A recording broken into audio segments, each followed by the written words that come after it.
the Allied troops to overrun the launching stations and the factories where slave labour were manufacturing these things. That was the only solution. We hadn't really solved the international missile situation now. We are, in fact, still defenceless. Then the climate, well, we can do our bit, but everyone knows CO2 doesn't obey national frontiers and borders, and nor do the effects of CO2. So this is an area where, obviously, we have to work in entirely new systems and make them operative internationally. Otherwise, we'll merely see the continuation of the rise in emissions, which is happening just as fast as it ever was, despite all our efforts. Then there are all the areas that the noble lady mentioned, quite rightly, and then there's inflation and pensions and pandemics. All these are globalized issues. My conclusion is quite simple for the moment. It's that we need new, strong, multilateral institutions, which we have not got. In 1945, our brilliant people in America, Britain, but other countries as well, came together and recreated an entirely new international order with strong institutions. Today, that does not exist. And I listen in vain to hear that real efforts are being put into restoring the respect and trust which these institutions must have. The UN, the IMF, the World Trade Organization, WASGAT, International Maritime Organization, courts of justice, the whole rule of law be internationally flouted. If I have one wish, it is to hear that new energies are going into that area, which provides the shell for what we ever do ourselves as a law-abiding country, and a shell that is essential, because otherwise, without that shell, we shall have the same fate as the snail who proceeds without a shell. We all know what that is. They get gobbled up. My Lords, I'm grateful to the Noble Baroness Lady Kidron for facilitating this debate on such an important topic, and as always it's a pleasure to follow my noble friend who makes such thoughtful contributions. I want to concentrate on artificial intelligence, and as I think we all know, alongside magnificent opportunities, it does present many risks. But the greatest of those risks is not intelligence or what the technology can do. It is the concentration of power. Power concentrated in too few companies, in too few countries, and ultimately in too few hands. And we've seen the consequences, and the Noble Baroness Lady Kidron has already talked about some of them, when digital markets become dominated by a small number of powerful platforms, reduced competition, weaker innovation, and increased dependency. So the question is not whether concentration of power matters, it plainly does. The question is how we respond. Now, I share with many noble lords the concern that the UK should not become dependent on a handful of foreign tech companies for critical digital capabilities. But I am not convinced that the answer is more regulation. The largest and most dominant frontier model developers benefit if governments believe that only they can be allowed to develop the most powerful AI. They benefit from a resulting policy debate in which ever greater risks are assumed to require ever greater regulation. And that, to me, is the real danger of regulatory capture. Regulation introduced in the name of safety can become a barrier to entry that protects today's dominant platforms from tomorrow's competitors. So before we legislate, we should ask not only whether a risk is sufficiently real and significant to justify intervention, and of course this week's OpenAI's breakout cyber attack makes that question a live one, but we must also at the same time ask whether the proposed intervention will strengthen competition or simply reinforce existing market power. Because the answer to concentration is competition. And my lords, the open weight foundation models are the greatest enabler of competition that AI has yet produced. They fundamentally change the economics of innovation by lowering the cost of deployment and of entry. And I would refer, Noble Lords, to an article in the Washington Post this week by Bill Gurley. Now, what these open models do is they allow many more companies, including British startups, to build world-class AI applications without first having to spend billions training frontier models. Recent developments have demonstrated that this is no longer theoretical. The emergence of highly capable, low-cost, open foundation models, including from China, shows that cutting-edge AI is no longer confined to a handful of closed proprietary systems. And my lords, we should welcome that, not because we wish to depend on China, obviously not, but because competition is the surest antidote to concentration of power. My lords, I don't think Britain needs to own a frontier model to achieve AI sovereignty. We need the freedom to choose between competing models, the ability to build on them, and the capability to use and deploy them securely on our terms into our economy and public services.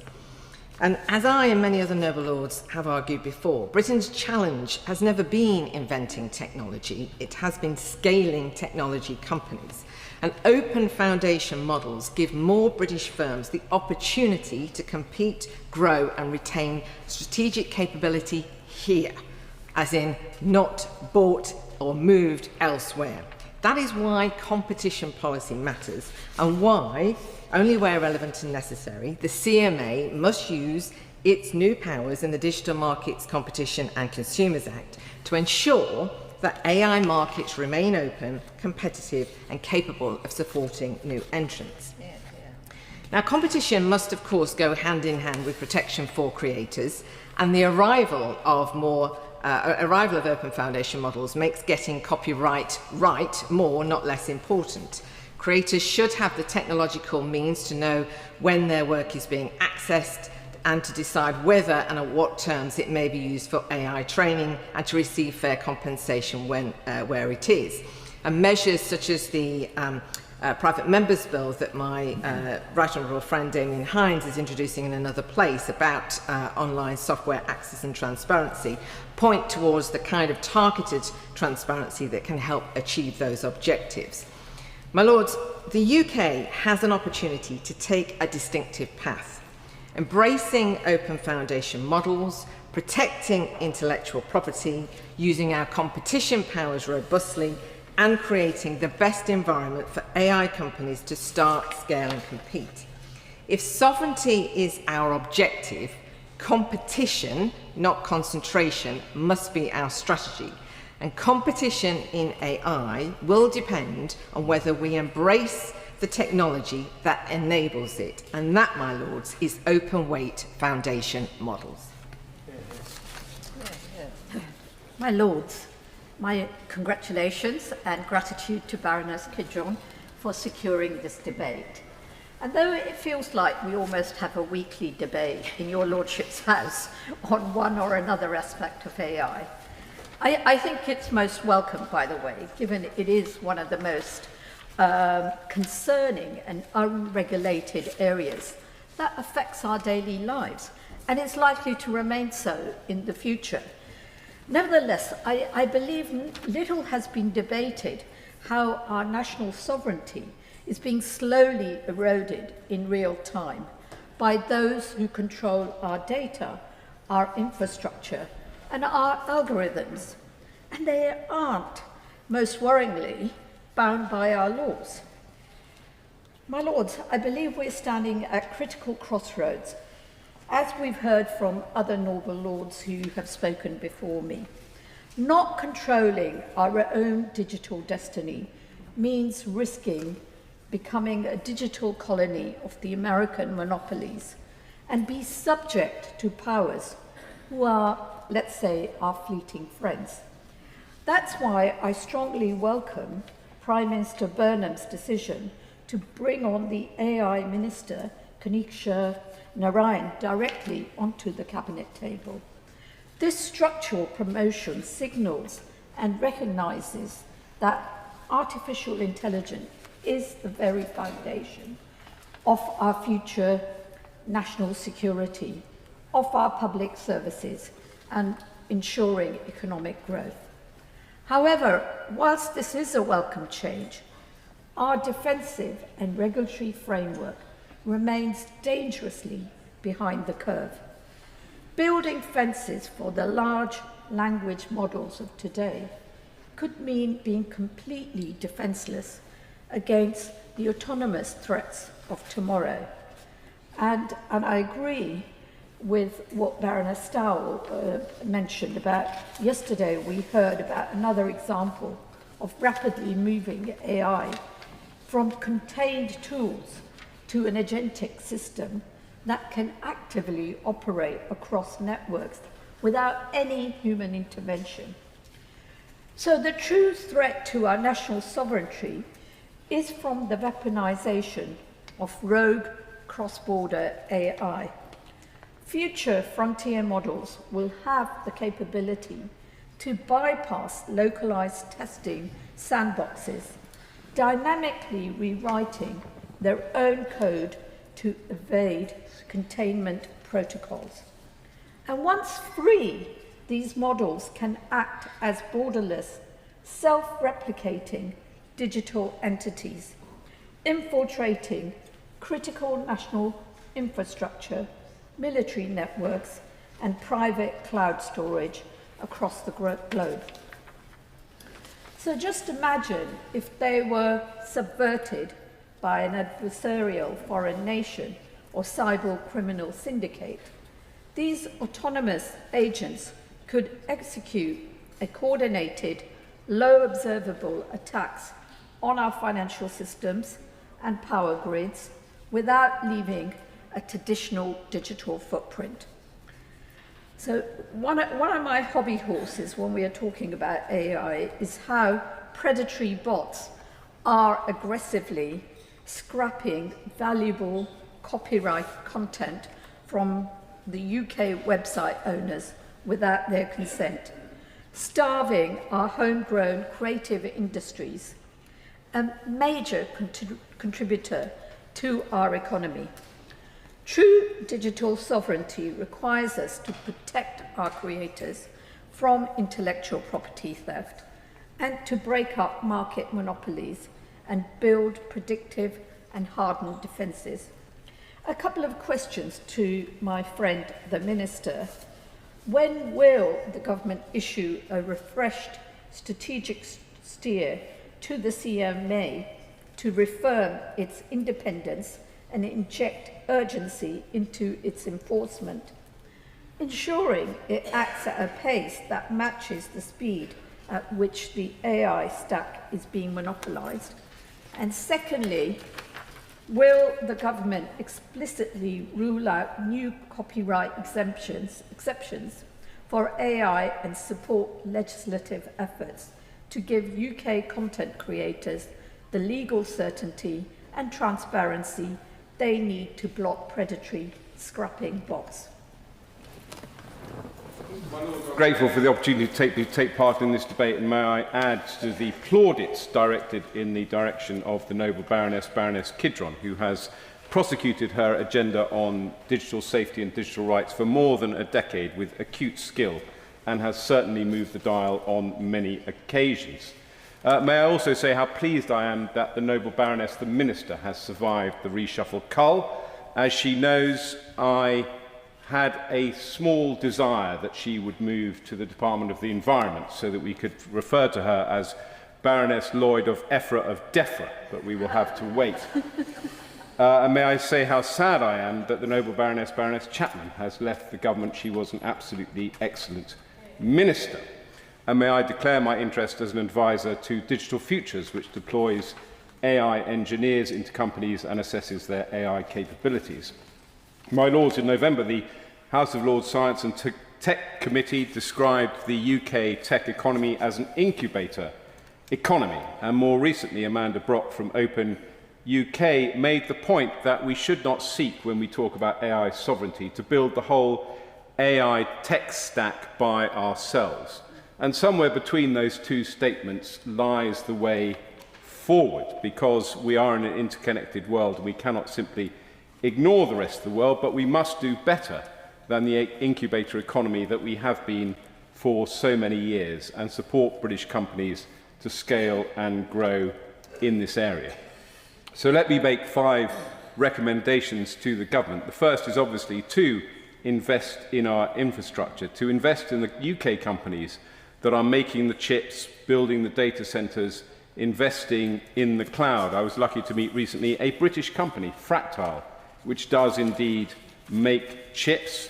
It's a British company between Bristol, London and Cambridge. It's recently raised $200 million, but it plans to stay in Britain and to grow in Britain. These are exactly the kind of companies that we should be supporting. And in terms of not building the stack ourselves, let us look at our competitive advantage, of which Fractal is a good example. It's a very niche business which has identified a need for a particular chip to support large language models, which uses less energy, generates less heat. It's this kind of small infrastructure play that can reap huge dividends for the UK AI economy. That's exactly what we should be looking at. We should be looking at grid connections. We should be looking at building British data centres. And may I also echo the earlier comment about creating a national data sovereignty platform.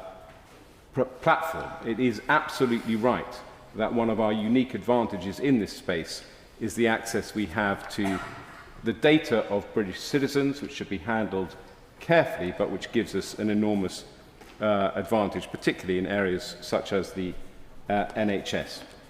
The third way forward is, of course, to invest as much as possible. And I am delighted that the government has set up Sovereign AI. It's only £500 million, but it's still a significant sum. It's less than the €5 billion that the EU has set aside, but we're just a small island, and also the fund that's been set aside for AI hardware. And I hope the Minister will reassure us when she comes to the dispatch box that that £500 million will be fully allocated to Sovereign AI and clear up some of the confusion. As her colleague said yesterday, it was moving to DBIST, but I'm now told it's moving to the Cabinet Office. Some clarity on that would be useful.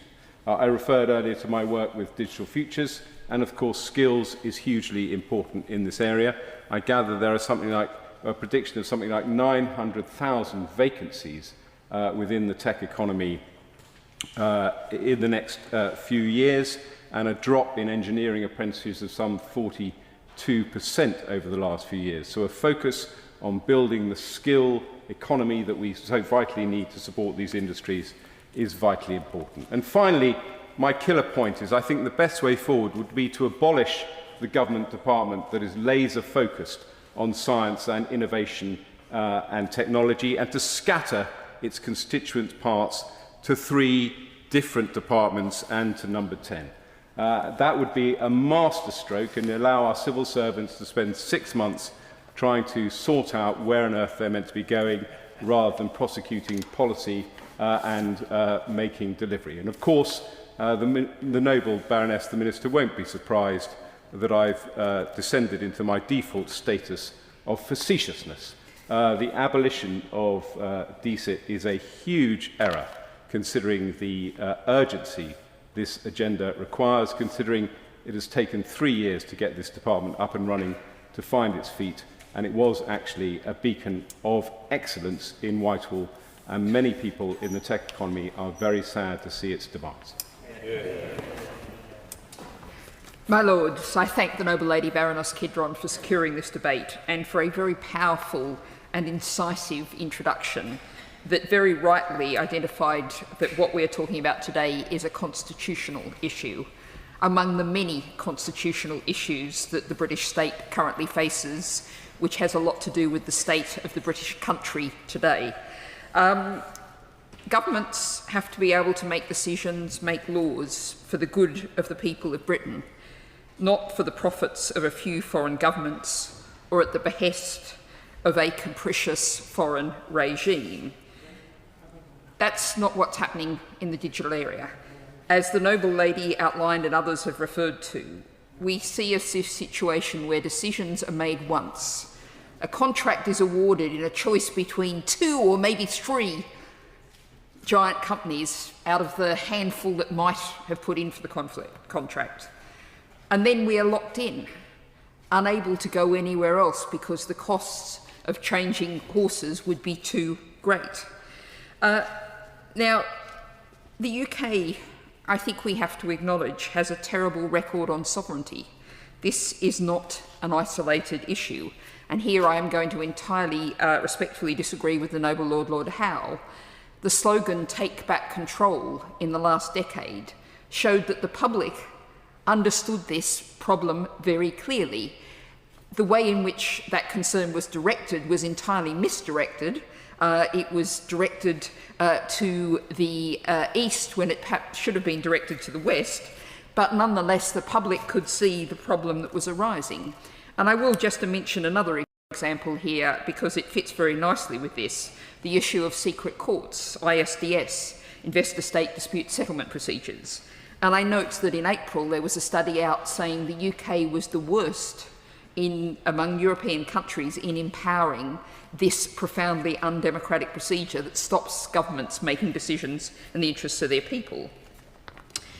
Now, digital sovereignty is particularly important here because, of course, the digital realm has taken so much control over our lives, over our data, over our infrastructure, over the very actions of our government.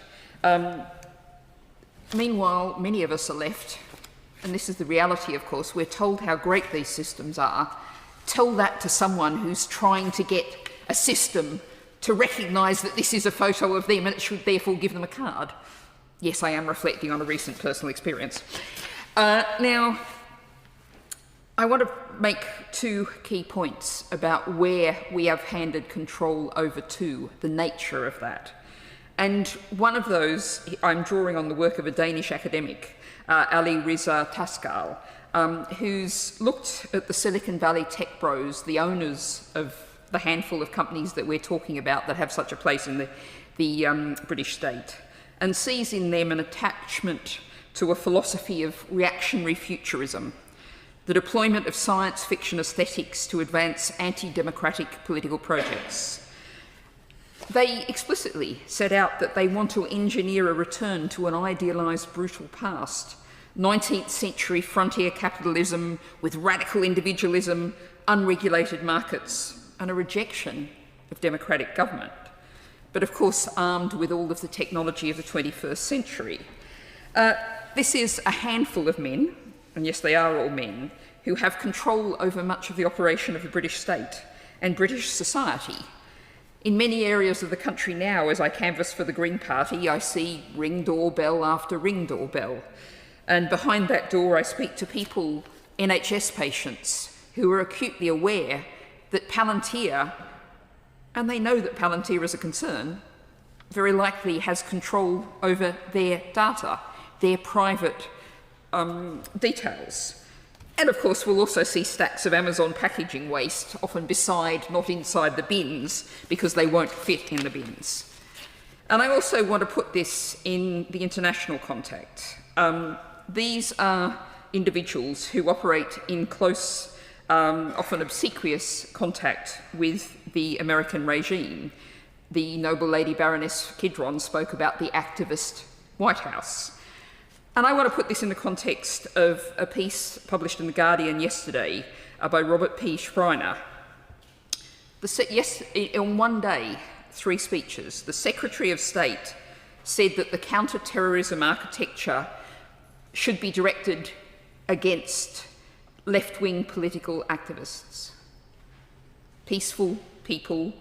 And he said that if they claim that their human rights are being denied, well, anyone who believes them, they must be on their side.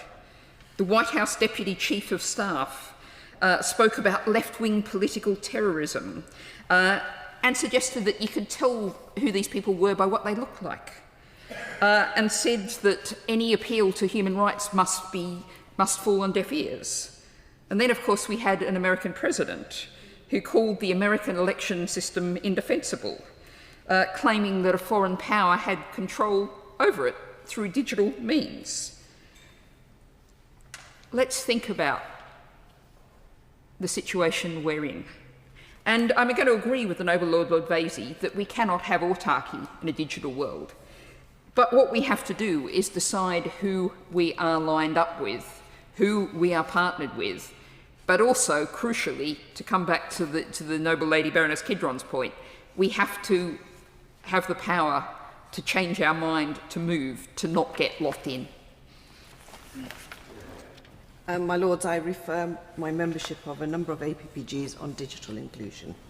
And I also want to congratulate the Noble Lady Baroness Kidron for securing this debate today. And like her, I'm not against technology, AI, or any of the platforms that exist.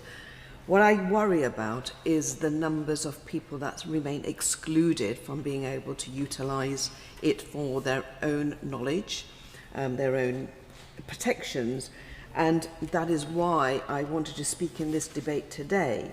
A few days ago, I was watching a program on the television, and it talked about the two types of intelligence, the artificial intelligence, but then the latent or the civilization intelligence, which we as human beings have had over centuries in our capacity to learn, to retain, and to pass on. And it made me think about this debate today.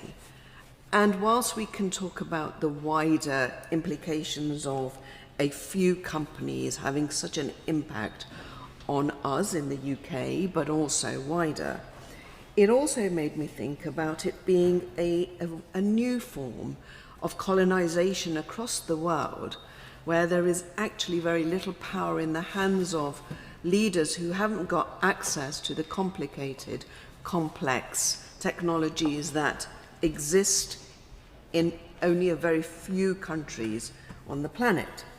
And it made me think that whilst we are very keen to cut down time it takes to get to answers, it also removes the ability for a large majority of people to be able to be part of a debate where they can fully question what is happening to them. And the role of government and the role of us in houses like this is to be able to scrutinize what we are going to deliver and lay out for the majority of the population of the country we serve.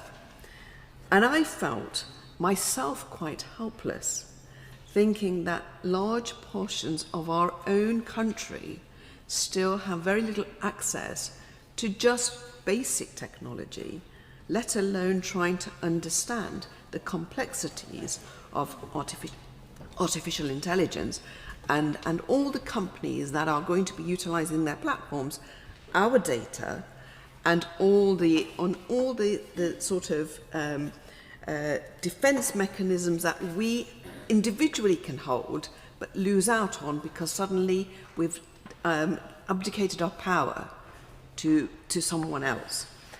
And I think that if I was to step back a little and to look at the wider debate of why we are having this debate on policy around the digital and technological world, one of the things I think we should all be very, very mindful of is that whilst we are in, a small number of countries are in this mass race to be the first, the most powerful, the majority, the large part of the planet still remains in the slow lane.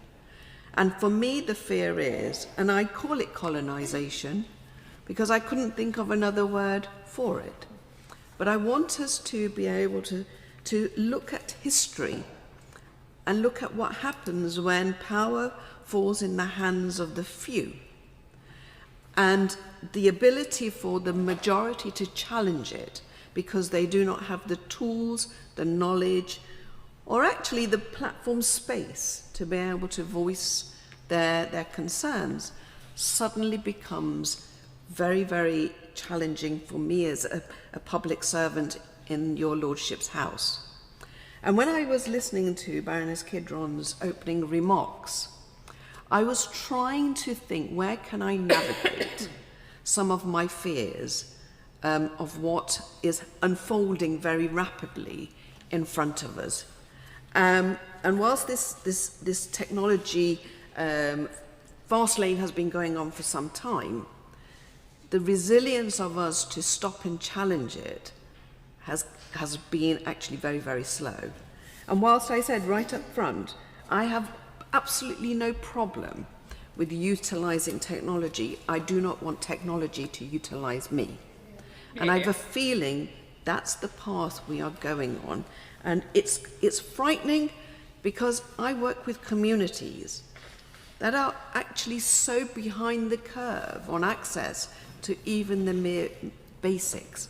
So my question to the Noble Baroness, the Minister, is how do we ensure that, one, of course we keep our own sovereignty secure, but our duty is not just to the 60-odd million in this country, it is also to our place on the global platform. And I don't think that we have been vocal enough about making sure that when we don't agree and disagree with some of the actions that are taken on our behalf and on the behalf of many billions on the planet, that we actually are removing ourselves from the position of power that we've always held, and that is the convening power of being a voice for the majority. Yeah. My Lords, could I also welcome Baroness Kidron's initiative today. I just finished your book, and it's a good read, but only one niggle. I really gasp at the cost of hardbacks. And maybe I'm stingy, but they told me it's a whole year or something until you get a paperback so that more people can read it. Just a thought. I'm always digressing, should get back to the point. But I do also want to welcome back to her place my noble friend, the Minister. And I'm really happy that she can continue her work in this important area. My Lords, digital sovereignty means agency. It's such a profound thing. It's the capacity for us in this country to make choices about everything from the safety of our children online to the smooth running of our economy. Now that is a vast area to have sovereignty in, or to have sovereignty damage or a sovereignty gap. Yet we are in a position now, a very simple position, where a handful of US firms own the digital infrastructure that the UK economy runs on. Search browsers, cloud, app distribution, business software, as my noble friend said, those same companies are now also monopolising the AI stack. So this, in simple terms, leaves UK firms, public services, consumers, dependent on suppliers who are governed elsewhere. And I think that is a very profound thing. It's something that we need to understand, and the more difficult part of this is how we deal with that reality. My Lord, this process didn't begin with this government. It's not of the government's making, it's not of the last government's making, and it's not of the government before that's making. This began in the 2010s, and it began in one country, with another country slightly catching up.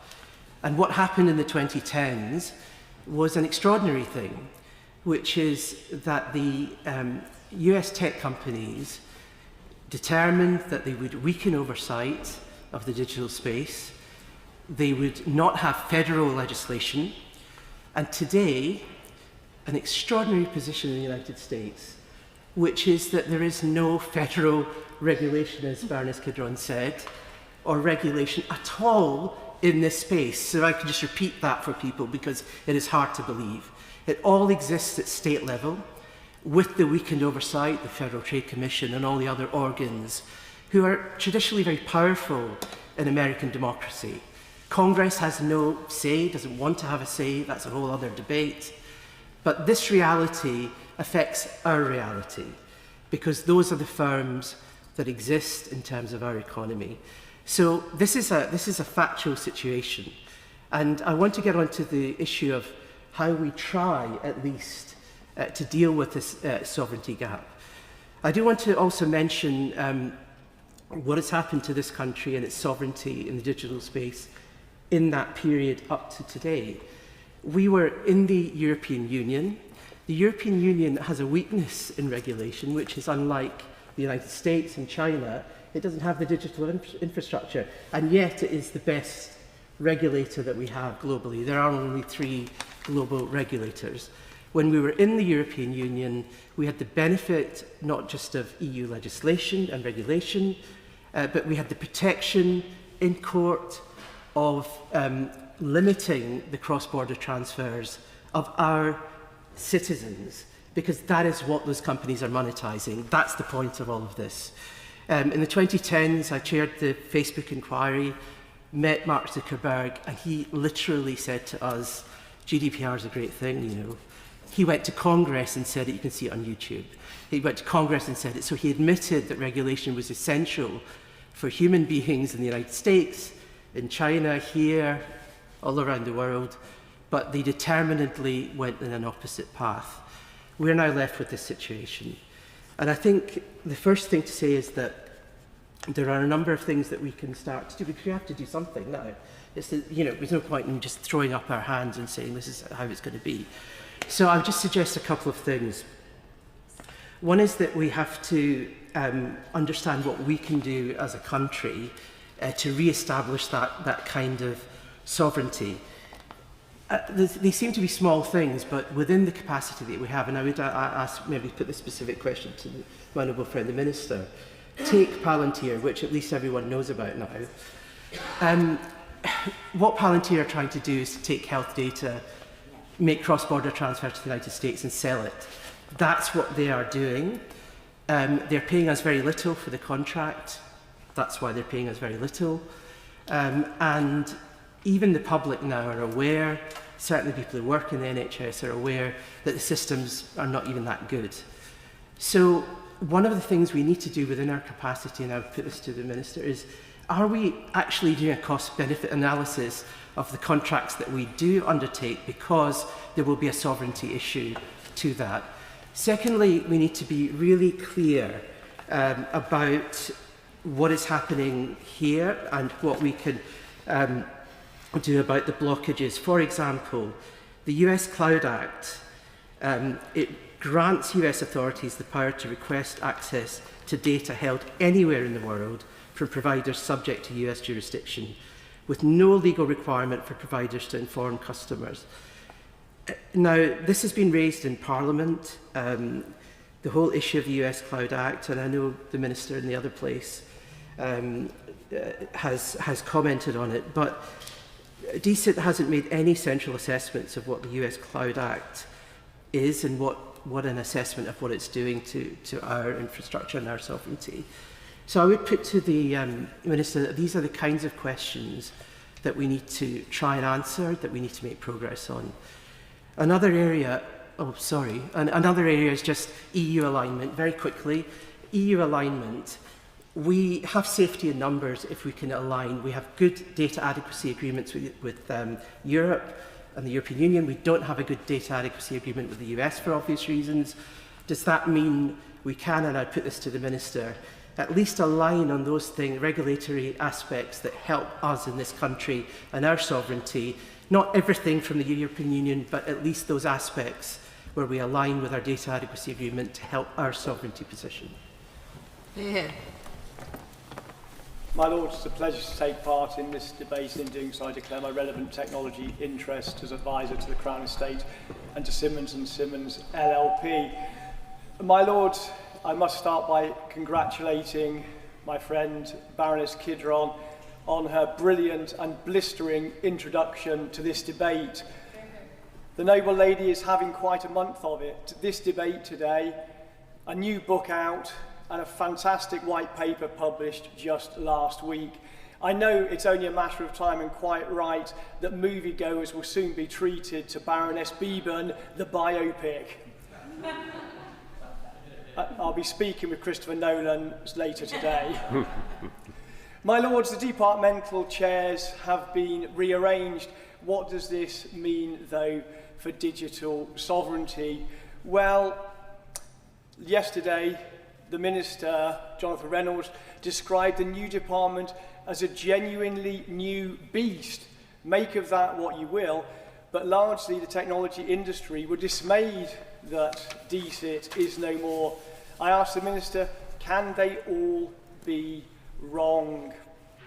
My Lords, we also have GDS on the move. Rather than being the positive, impactful, cross-departmental force, it now will be within DCMS. So it will be part of a department giving a departmental view with a departmental Secretary of State seeking to influence other different government departments. How will this play out?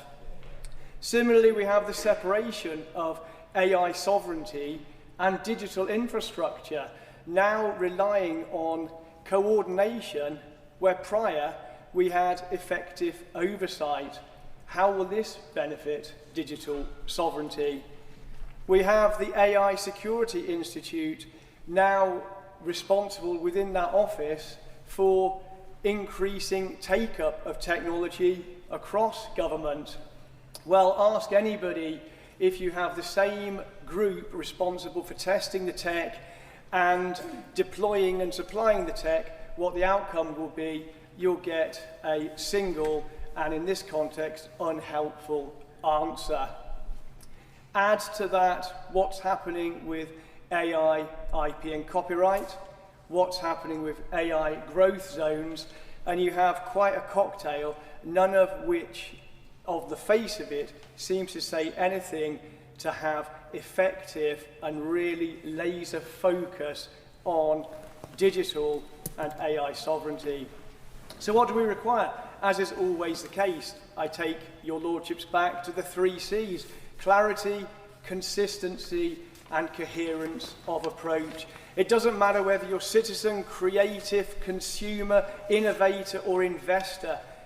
Clarity, consistency and coherence. And in this specific context of digital sovereignty, well, definitions, dependencies and decisions. There are as many definitions of sovereignty as you care to take, but the government need to pick one, stick to it, and clearly and coherently communicate that. Here. On dependencies, what is the government prepared to tolerate? We don't need to, nor could we, do full stack sovereignty. But the truth of it is, no nation, not even the United States of America or China, have true, pure, full stack sovereignty. It's not doable and it's not necessary. What is the risk profile that the government are prepared to tolerate? What do they say in terms of broad resilience? To govern is to choose. Ultimately, these decisions have to be made. We've heard variously from the Minister over debates and oral questions in your Lordship's House that digital and AI is now across all domains. Nobody would disagree with that. But wouldn't that suggest that we need a cross-departmental, cross-domain approach when it comes to our legislation and regulation? That's the approach that's being taken with the Cyber Bill, and I agree with it, though it's deficient and absent in some serious areas, with no mention currently of AI. We'll be coming back to that in the September sitting.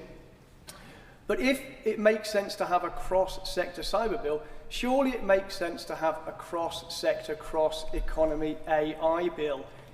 For digital sovereignty, for AI sovereignty, cross-sector, principles-based, outcomes-focused, inputs understood.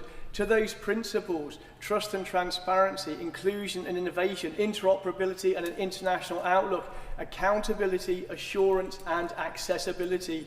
Many of those principles have been, I would suggest, weakened by the recent changes to departmental responsibilities, and there needs to be that laser focus and clarity, consistency and coherence, because ultimately digital sovereignty, AI sovereignty, data sovereignty, all essential elements, but we need to be really looking at how we take an approach which enables, which empowers and fundamentally allows all of us as citizens to say with full throat, our data, our decisions, our digital futures.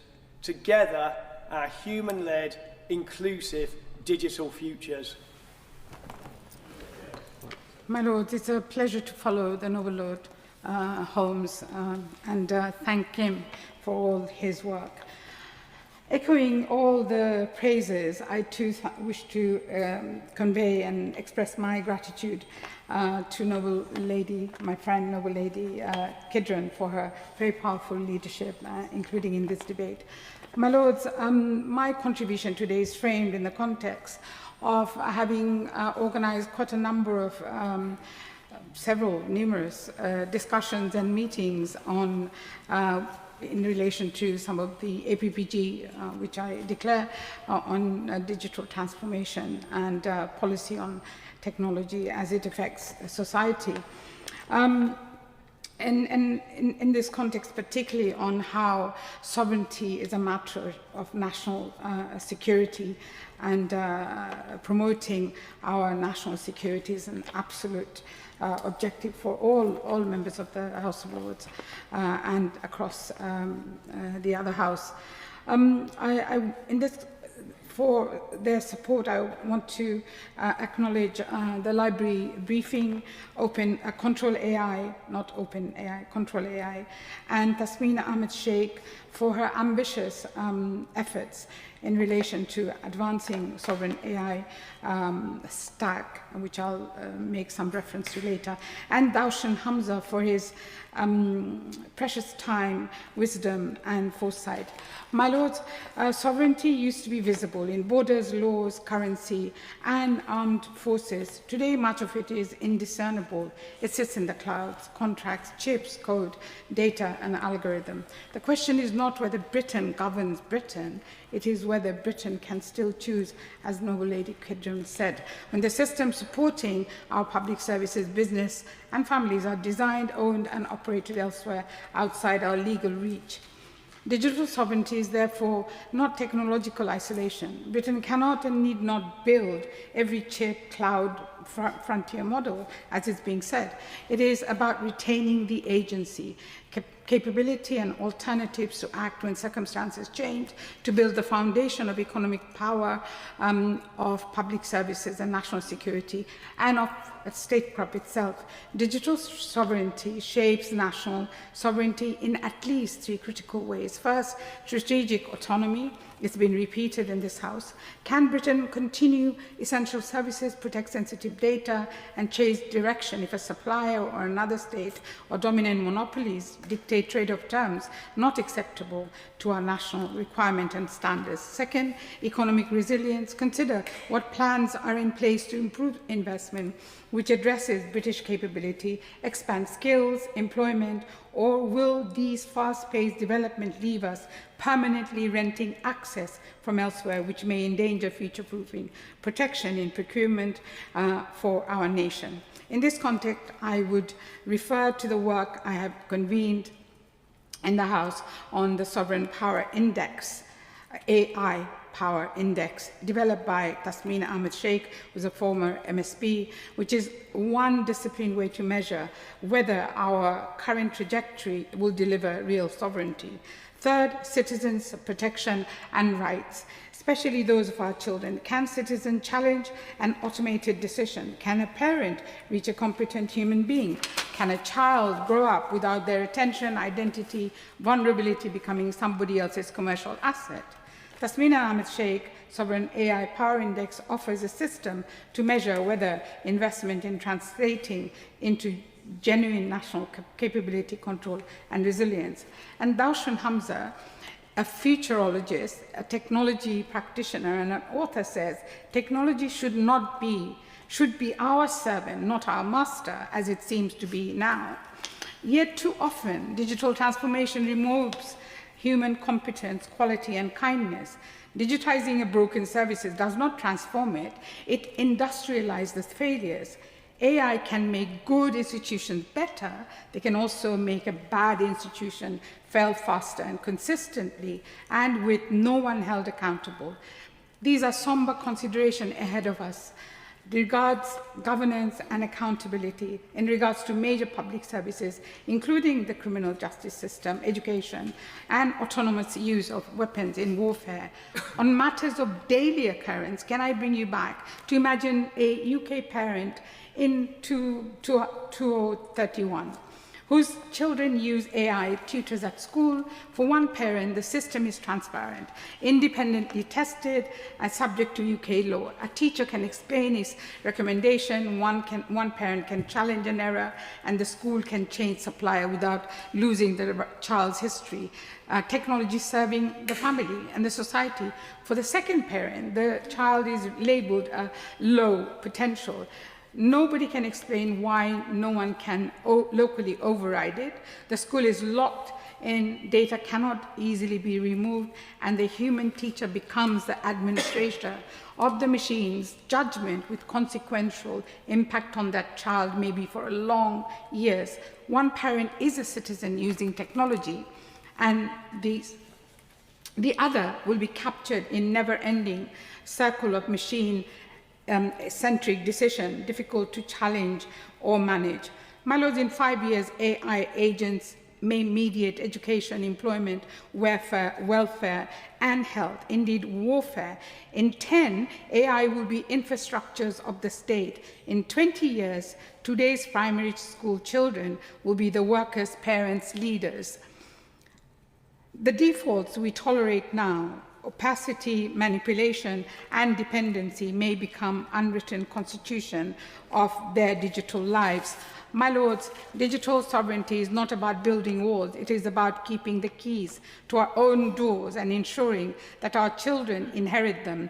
And it is about our children's future. And we cannot place our sovereign digital system in anyone else's grasp whilst we do everything we can to ensure, I'm finished, while we can everything we can to ensure that AI does not become sovereign over Britain. And we cannot wait for another determination to others to determine the future for our citizens and our children. Ask the noble lady, please, to conclude her remarks. We must invent it with honour and dignity for human lives. I stand up very briefly, noble lords, to remind some members that the speaking time limit is 6 minutes for backbenchers, and I urge all noble lords to keep within that limit so that the debate may conclude within the time allowed without cutting short the Minister's remarks. My Lords, I declare my interests as a science entrepreneur, and in particular my roles as chairman and shareholder in Loci Labs and Freevolt Technologies. And I add my congratulations to the noble Baroness Lady Kidron on securing this debate and her, frankly, outstanding impact in campaigning against the harms of big tech, brilliantly set out in her recent book. My Lords, on tech sovereignty, the public is well ahead of Westminster, and on AI, they are both alarmed and impatient. Polling published last month found that 80% of the UK public distrust our government's ability to control AI at all. The dependency they sense is real and structural. US hyperscalers dominate the UK cloud market. Despite us being a leading nation in AI science, the UK has failed to invest in the infrastructure needed to enable our science to scale a modern industry, and has allowed the infrastructure it does have to be controlled by US companies. This risk is not hypothetical, my lords. Under the US Cloud Act, American authorities can compel a US-owned provider to disclose data held anywhere in the world, including data held in their UK resident data centres. Asked under oath by the French Senate whether he could guarantee French citizens' data would never be handed over, Microsoft's France's legal director answered no. And when Washington sanctioned officials of the International Criminal Court, its chief prosecutor lost his Microsoft email and a Canadian judge her Google and Amazon accounts. Yet in this Parliament, we are still using Microsoft 365. Why? Government cloud spending runs at over £6 billion a year across the public sector, paying annual rents on infrastructure we do not own and do not control. Now, these decisions to buy from big tech, rather than procuring from UK-owned and managed businesses, are why we do not have a globally leading British-owned tech company resident in the UK. They have either been sold, like DeepMind and Arm, to foreign companies, or they've moved offshore using the Delaware Flip to access US capital. Your Lordship's Science and Technology Committee reported in November that our failure to scale has reached, and I quote, crisis point, and that our economy is bleeding out as a result. The causes, my lords, are three self-inflicted wounds. Procurement that finds that foreign big tech offers cheapest on the day and ignores the strategic cost of failing to build our own industry. Capital markets that no longer finance our own companies. London having shed some 800 listed companies since 2015. And UK pension funds holding as little as 4% of their capital in UK assets. When UK founders incorporate in Delaware, they are not being unpatriotic. They are just going where the capital is. But my lords, we already know how to solve this. When we name the capabilities that must be sustained on shore, such as designing and building nuclear submarines, sustained procurement aligned with strategic sovereign clarity over decades has meant that Barrow in Furness is world leading, and we export these submarines to our allies. This method works. So I have three asks of my noble friend, the Minister. First, make UK government procurement seriously support the British tech sector. The Prime Minister has said he wants to re-industrialise Britain. That means ensuring that the billions currently spent with foreign-owned tech companies are spent at home. Will the Minister commit to creating a strategic sovereign list naming the digital capabilities this country will not outsource? Second, turn the capital taps back towards Britain.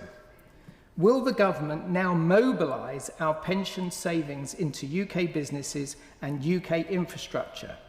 We have the laws to do so. We just need to do it. Third, by open, not closed systems. Germany, Denmark, France, and others have moved public employees off Microsoft. And yes, that Microsoft Office 365 that we are all using does come under the US Cloud Act. There are plenty of open source alternatives we could be using. Now, I know that some will say it's too difficult or there is no practical alternative to what we're doing, but it isn't true. Last week, Airbus announced that it is moving its systems off Amazon Web Services to the French provider Scaleway. And if a company of that scale and complexity, regulated as it is to manufacture aircraft, we can do it. My lords, this is not a question of capability, it is a question of will. By ensuring that the digital technology shaping our lives is built to our values rather than somebody else's, that respects the rights of creators, that protects children, that creates British jobs and pays UK taxes, we do have an alternative. My Lords, it's a pleasure to follow the Noble Lord Drayson. We share our views on the Science and Technology Select Committee. I know his passion and commitment for British technology, and I also thank the Noble Baroness Kidron for securing this debate at this crucial time and declare my interests in supporting British tech businesses, V3, Great Wave AI, Automated Analytics, and a co-founder of the Business AI Alliance. My Lords, future generations will look back at this period of the 21st century as the moment we unlock the next stage of human potential. Through our advancements in science and technology, we stand on the cusp of dramatically accelerating change in our lives, our societies, and perhaps even our politics. In a relatively short time, we will see legions of driverless vehicles, flocks of flying taxis, oodles of agentic digital money, armies of personal robots, precision preventative medicine, wearable and even bionic enhancements. I believe we shall solve some of the greatest challenges of our age. We shall redefine what we mean by work and leisure. We shall create, discover and travel further than we have ever travelled before, even to the stars. This, my lords, is all to come. But at this still early stage of the technological evolution, we must of course think carefully about the foundations upon which these extraordinary achievements will be built. For beneath the excitement lies a rather traditional contest between nation states for technology supremacy. And that brings me to the question before us today. What do we actually mean by national sovereignty in the digital age? For decades, we assumed that globalization would diminish the importance of borders. That era is changing. We are witnessing the fragmentation of globalized settlement, economic security has become national security, data has become a strategic asset, artificial intelligence has become an instrument of geopolitical competition. Increasingly, political influence is exercised not only through governments, but through globally significant businesses that carry strategic interests of their home nations. The United States has made its choice. China has made its choice. The question before us today is whether Britain is prepared to make ours. Having spent much of my career working with some of the world's largest tech businesses across multiple continents, I've seen firsthand that the relationship between governments and global technology companies has become one of the defining features of modern statecraft. Their influence on investment, standards, infrastructure, talent, and increasingly national resilience cannot be ignored. We know that sovereignty in the digital age is no longer simply about where our borders lie. It is about whether Britain possesses the capability and the confidence to shape our own technological destiny rather than merely consume technologies designed elsewhere. The choice of where our sensitive data resides, the choice of who builds critical infrastructure, the choice of how emerging technologies reflect our values and serve our national interests. And against this backdrop, I confess to finding it regrettable at precisely the moment technology is becoming central to every aspect of government, the government has chosen to abolish the Department for Science, Innovation and Technology. Departments matter, priorities matter, institutional structures signal intent. Sovereignty is not achieved through talking about technology. It is achieved by making clear strategic choices about where Britain will lead and where we will compete. Are we truly prepared to back our world-leading universities and research institutions to provide the innovations that will define tomorrow's economy? Are we prepared to ensure that our entrepreneurs and startups and scale-ups secure the investment they need to scale globally whilst remaining proudly British? Are we determined that the City of London will remain the world's leading international financial centre in the age of digital assets, digital money and tokenised finance? Are we prepared to invest in sovereign capabilities that will determine our competitiveness for generations to come? Because digital sovereignty is not simply about artificial intelligence. It's about ensuring British ideas become British industries, that British innovation creates British prosperity.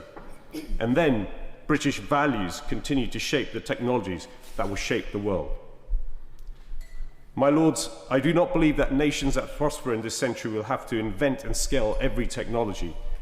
There will be those with the confidence and strategic clarity to decide which capabilities matter most to their national interest and then back those choices with conviction. Britain has led great technological revolutions before, and history teaches us success is never accidental. It does require clear political vision. It requires enduring partnerships and structures between government, academia, and industry. And above all, it requires the resolve to stay the course until the job is done. So, my lords, let us be clear about the choices we make. I ask the Minister and the Government to define with confidence and ambition what British digital sovereignty means, not only to ourselves, but to the rest of the world. Then we can both measure and manage our sovereignty posture. Then, if we can do that, Britain will not simply adapt to the technological age, we will play our full part in defining it. My lords, I too would like to begin by thanking the noble Baroness Kidron, for once again bringing us together for this important conversation at a moment in time when AI is emerging as the operating system of all of our lives. In May, I cautioned this House that frontier AI systems were shaping our world and that we were being controlled by an extraordinarily narrow concentration of power, capital, and data, and that most nations were not participating in that process, but inheriting it. I return to that argument today because it is no longer a forecast. It is now a fact pattern. Frontier AI capability sits overwhelmingly in the hands of a few companies headquartered mainly in the United States and China.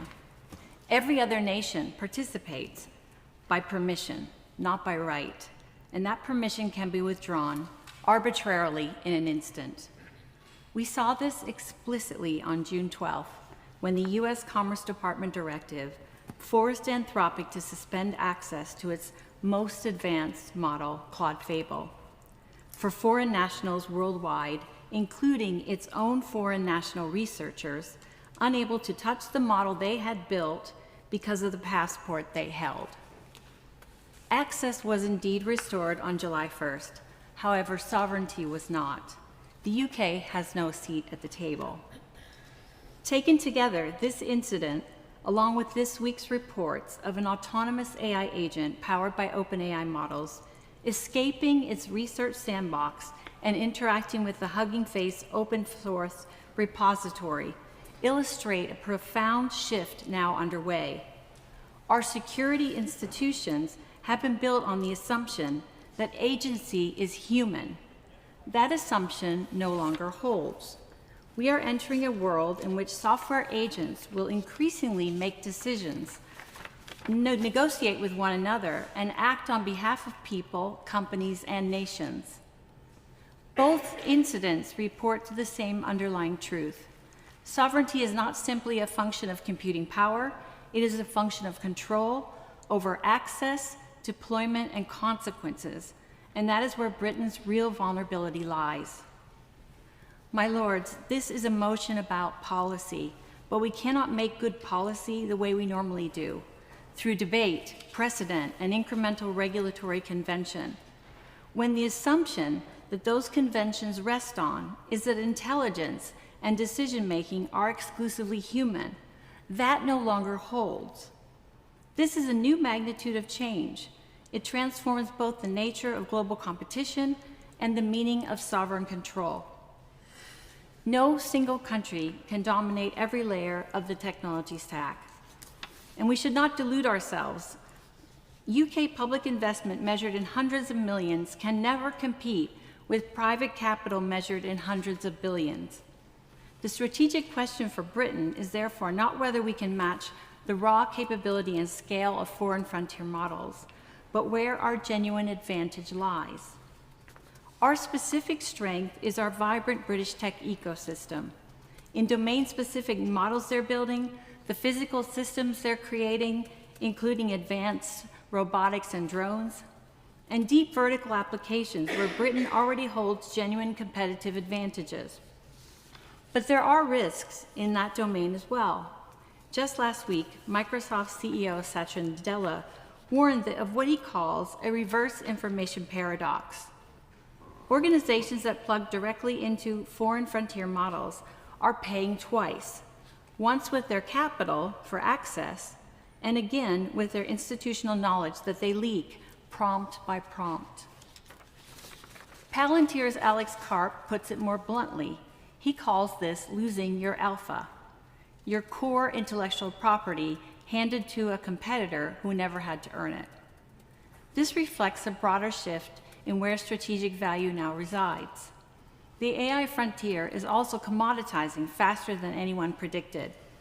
Intelligence is becoming a utility. Consequently, durable value and with it strategic risk have migrated to the layer that interfaces with our critical infrastructure, including our health service, our energy grid, transportation, and agriculture systems. Government's role should be to set the gold standard by certifying the boundaries around critical infrastructure, ensuring personal data is protected, data leakage is prevented, and British intellectual property is defended. By certifying that protective layer to rigorous standards, we allow our tech ecosystem to flourish safely. We maintain sovereign control over our data, even when the underlying frontier models change, turning digital sovereignty into a competitive asset for British industry. To achieve this, the government's immediate priority must be auditing our dependence on foreign frontier models and establishing strict procurement standards for data sovereignty. That is why I proposed a special inquiry into AI power and sovereignty, focused on 3 non-negotiable pillars: national sovereignty, data sovereignty, and cultural sovereignty. Beginning alongside the UK's G20 presidency in 2027, it would bring together those who build the most advanced AI systems with those who govern them, identifying Britain's strategic autonomy is strong, where it is vulnerable, and what can be done to protect it. The timing would lead this international conversation with authority at exactly the moment we assume this responsibility. Britain still has time to strengthen its strategic autonomy, but the window is closing. My lords, we must not wait until permission is withdrawn to discover what sovereignty was worth.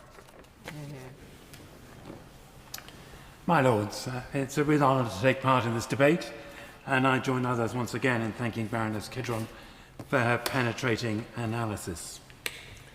In the words of our new Prime Minister on the steps of Downing Street a few days ago, Britain needs to show the world that we can regain our stability once again.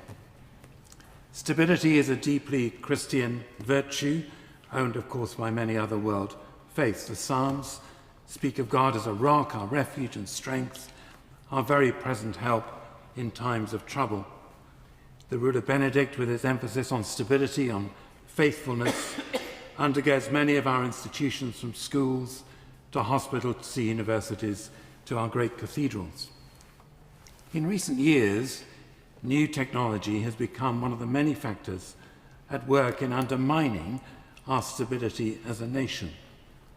There are many gains from technology, but as we know, there are existential risks to mental health, to our climate, to cohesion, to truth, to relationships, to community, to patterns of work, and in the distribution of power, which affects every part of society and the international order. And the risks inherent in AI are a product of its accelerating speed of development, in part. Many speak now, and the language has been used this afternoon, properly, of a race to artificial general intelligence, frontier AI. The speed of change and the significant power unleashed make this revolution distinct from other technical developments in the past, because there is a risk that the speed of change will itself undermine the very benefits that change brings. There is simply no time for public trust and confidence to grow, and we've heard of the growing public awareness of risk and the desire that something be done. Debate consistently lags behind the deployment of technology and public awareness. Institutions which give stability to society are undermined. New markets and new jobs have no time to grow, where existing ones are superseded so rapidly. And there is little time to build capacity in industry, in local authorities, in governments, internationally. And the acceleration we see at the moment is not inevitable, but is almost entirely driven by commercial factors. The huge investment required to develop AI demands massive returns in a very short and contracting space of time. Every example of future scenario planning I have read identifies growing existential risk. My lords, we can identify the accelerators, but where are the brakes on AI development globally? Where are the constraints and the restraints for responsible AI which ensure harms are mitigated, trust is built, and benefits justly shared? A responsible balancing, slowing down can only come and needs to come from two sources. The first is from the assertion of sovereignty from individual nations, and that assertion of sovereignty needs to be clear, to be ethically shaped, and in the interests of our whole society. Sovereignty will always be a basket of different things. There are no absolutes. But sovereignty must be clearly expressed as a standard by which to measure each new development, each new investment, as others have clearly argued this afternoon. The United Kingdom does not yet have that clear standard and statement of intent. We need it urgently. What steps are the government taking to make clear our position and our willingness to slow development to a manageable pace? And the second source is the combined and collective power of nation-states acting in concert. And again, the United Kingdom has a major role to play in drawing together a common approach. What steps is the government taking to draw such a coalition together for the good of all? My lords, I've been immensely grateful for the opportunity to serve in this House. From beginning to end, the experience has been a sharp learning curve. I've learnt so much from colleagues in debate, including today in APPGs, and particularly in the select committees on AI and the environment and climate change. I'm immensely grateful to the staff of the House, to the doorkeepers, to those who keep us safe.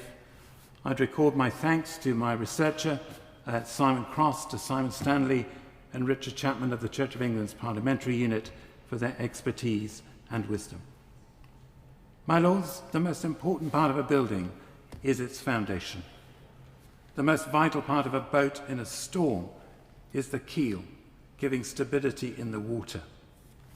As the world navigates the transition to the age of artificial intelligence, we will need more than ever before the values and ethics of our common tradition, rooted in centuries of Christian faith and practice. AI can be a tool for the common good, a source of great benefit, but only if governments remain sovereign. Does the Minister agree? My Lords, I declare an interest as a consultant to DLA Piper on AI policy and regulation, and as chair of the board of the Authors Licensing Collecting Society. And can I join other noble lords in congratulating the noble Baroness Lloyd on her reappointment? But of course, the bed of nails, having a debate on the last day of the term, of course, comes with it, my lords. It's both a privilege and a sadness to follow the Right Reverend Prelate in his valedictory speech, my lords. And so before turning to the substance of this debate, I hope the House will allow me a brief word about him. He's unusually served both as the Bishop of Sheffield and of Oxford in this House, the latter for exactly 10 years this month. Bishop Stephen has been an influential and instrumental voice on artificial intelligence in this House, a member of our original House of Lords Select Committee on AI, and absolutely crucial in developing the principles for AI development set out by the committee. And my lords, we just avoided designating them as our 10 AI commandments. He was a founding board member of the Centre for Data Ethics and Innovation, and someone who's always put the ethical and human dimension of these technologies, dignity, trust, the value of work, human flourishing first. He was also a co-founder and member of the House of Lords Select Committee on the Environment and Climate Change.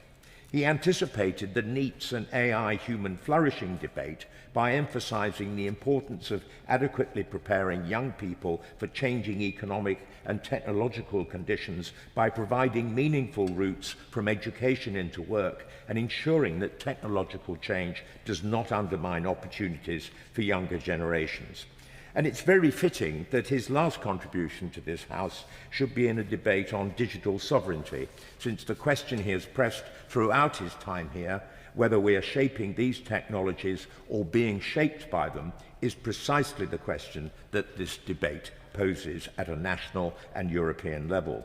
With his insights, collaborative spirit, friendship, enduring dedication to ethical innovation and policy making, he will be greatly missed.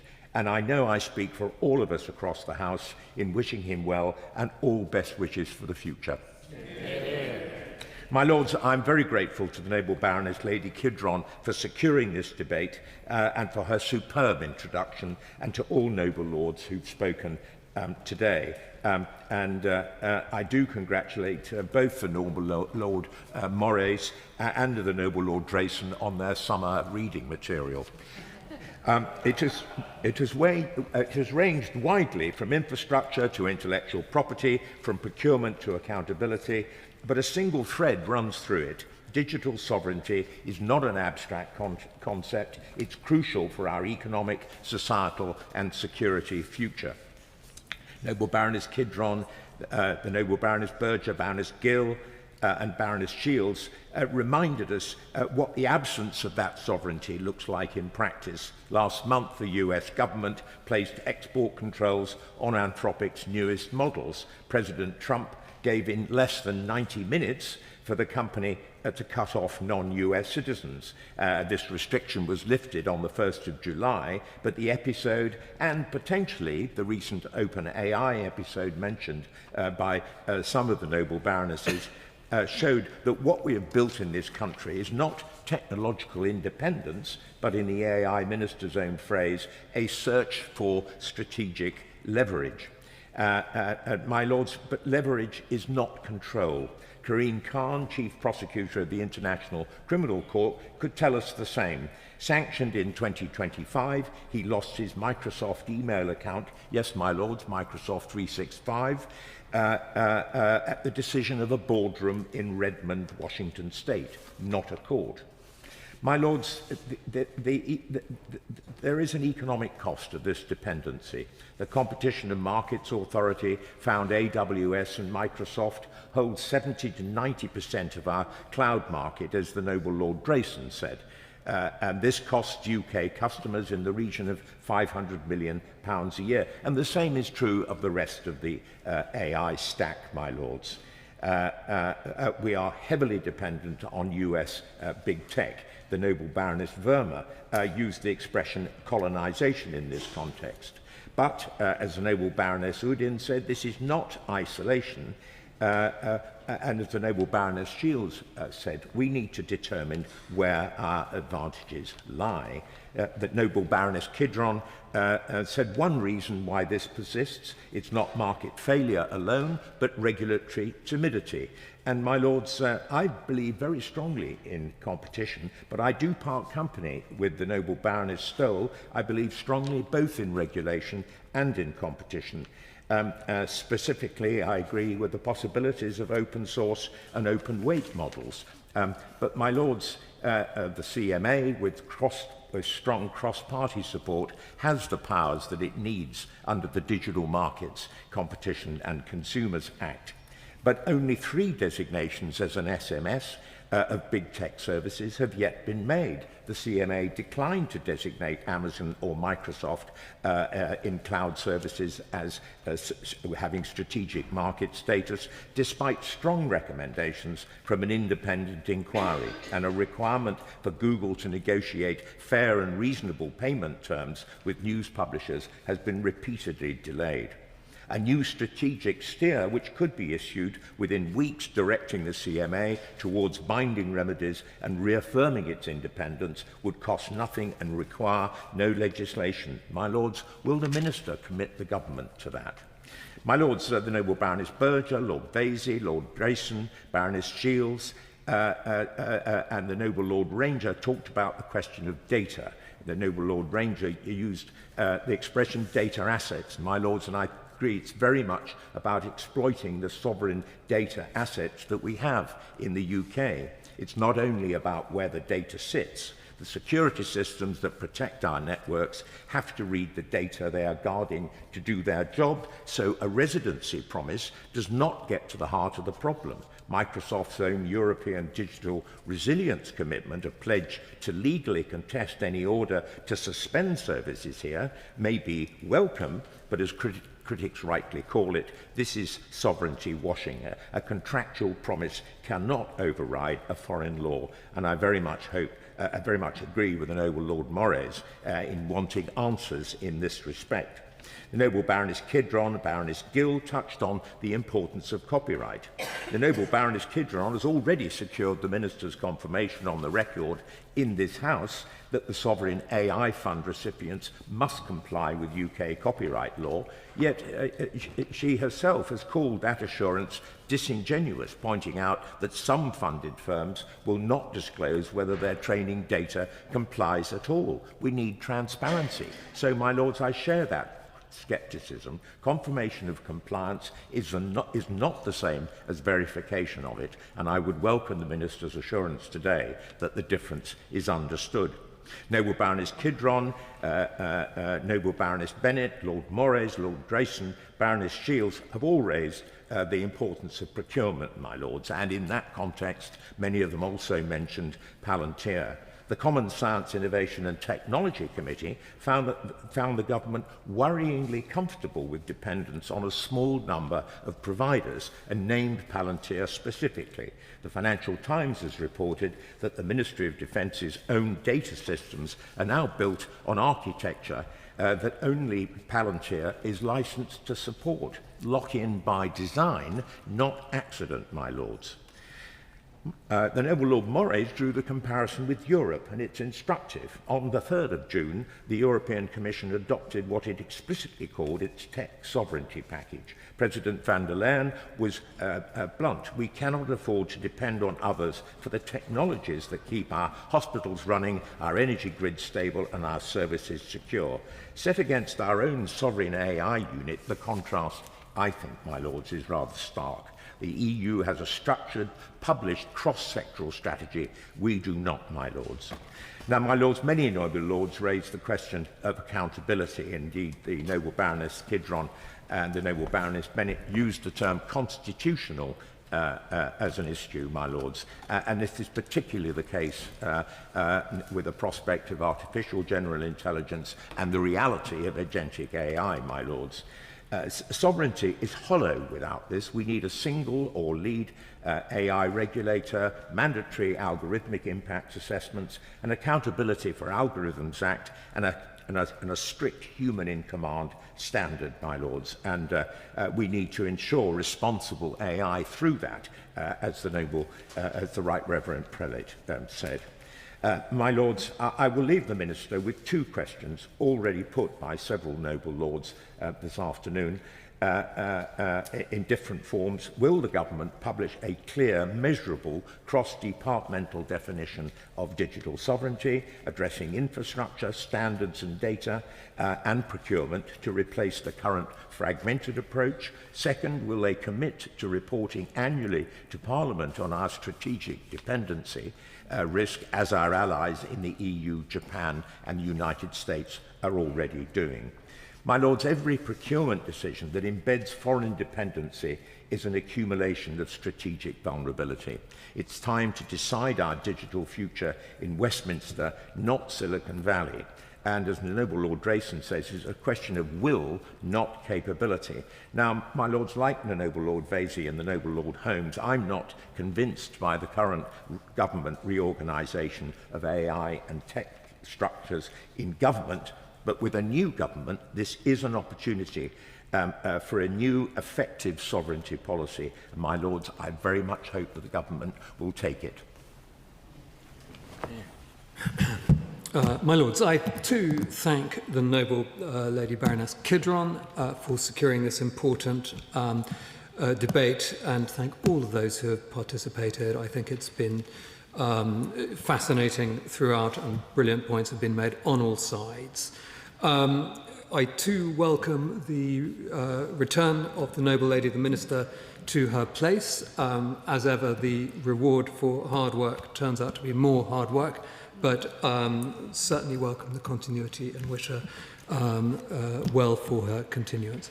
And let me also add my own thanks and comments to those of the Noble Lord Clement Jones, to the Right Reverend Prelate, the Bishop of Oxford. I must say, in my dealings with him have always been a pleasure. I think he's shown, particularly on the subject of AI, true leadership in bringing the ethical dimension to our deliberations here, and he will indeed be greatly missed. My Lords, I'm delighted that we all recognise the growing importance of and the complex dynamics behind this debate. The risk of erosion of Britain's strategic position in digital technologies is real. The capacity of most nation states to shape their own digital future is far lower than we might want to imagine or wish. From critical national infrastructure to our public services, the need to strengthen our sovereign capability is both acute and growing in urgency. The British government needs to be working to a coherent, holistic sovereignty strategy, one that assesses our strengths and weaknesses relative to the full range of sovereignty risks and sets out a path to fortify our position. But I'm afraid in a quandary familiar to noble lords who take an interest in the cybersecurity bill, we are trying to assess Britain's digital sovereignty policy without the government having first published a comprehensive digital sovereignty strategy. Indeed, as of this week, we don't even know which ministry to ask for such a strategy. Now, I fully accept, of course, that ministers have set out various measures, including the Sovereign AI Unit, the Compute Roadmap, and some industrial strategy initiatives. But where is the overarching programme? Where is the white paper that brings all the elements together? Where is the strategy? And where is the explanation of how these disparate powers and initiatives fit within a broader holistic approach to protecting our digital economy and our strategic resilience? Let me discuss briefly the nature of the risk and some of the boundaries of our actions. Now, I won't try to repeat or outdo the Noble Lady Baroness Kidron's brilliant summary of these risks, but I would like to offer a further refinement.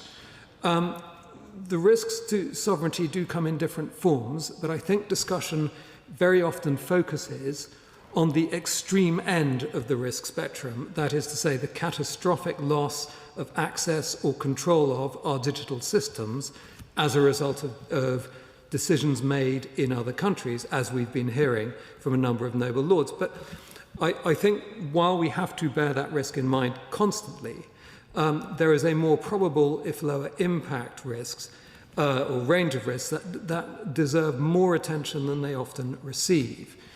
We may find that even while our systems continue to function, we lose access to the most advanced capabilities, or we cede further control of our data. When our hospitals, energy systems, financial infrastructure, and armed forces depend on technologies where we lack genuine alternatives, we face the risk of strategic disadvantage. And of course, the further we fall behind, the more we risk depending on others for the innovations that confer competitive advantage. I worry that we are edging towards strategic drift. We need to have clear answers to essential questions. Where is sovereignty genuinely essential, perhaps starting with defence and cyber, and how do we retain it? Where sovereignty is not achievable, how do we become indispensable? Where neither sovereignty nor indispensability are possible, how do we develop resilience? So perhaps when the Noble Lady, the Minister, comes to speak, she can explain how the government thinks about answering these questions, in addition, of course, to Baroness Kidron's excellent point about measuring the results of their intervention. And maybe the inquiry proposed brilliantly by my noble friend Baroness Shields is the right step forward as we develop a holistic strategy. I'm sure that many noble lords will agree that the stakes are highest in artificial intelligence, and the noble lady Baroness Berger set this out very clearly and well. At a certain level of artificial superintelligence, at which it becomes impossible to control and our species is in mortal danger, and there is universal agreement that we must collaborate to protect ourselves against this. However, there is a level of AI beneath this, at which its developer attains permanently unassailable strategic, commercial, and military advantage, the winner-take-all model. And so we hear the leaders of the AI labs, and indeed the People's Republic of China just earlier this month, calling for international safety collaboration and regulation, while behind closed doors remaining in hot pursuit of those sovereign AI models that confer on them unprecedented power. The winner-takes-all dynamic in AI means that public commitments to safety measures, even if made sincerely, are systematically subordinated to the strategic imperative of technical advance. My lords, this raises troubling questions about the adequacy of a strategy that relies primarily on inward investment from large foreign technology companies. As the previous Prime Minister's approach prioritised short-term inward investment over long-term sovereign capability, will the new government alter that calculus? I suggest there are available to us at least 3 levers to address the sovereignty problem. The first is the use of open source and open weight models, as my noble friend Lady Stahl set out so well and clearly. That is, build AI tools from open source models or open weight models, and in so doing develop sovereign capability around building our applications from their foundations.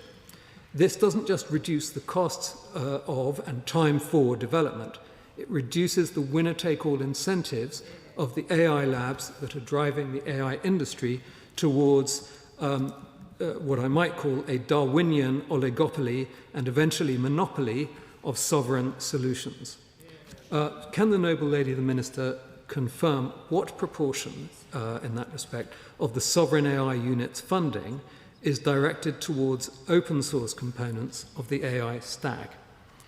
The second lever is government procurement, as others have observed, both central and local.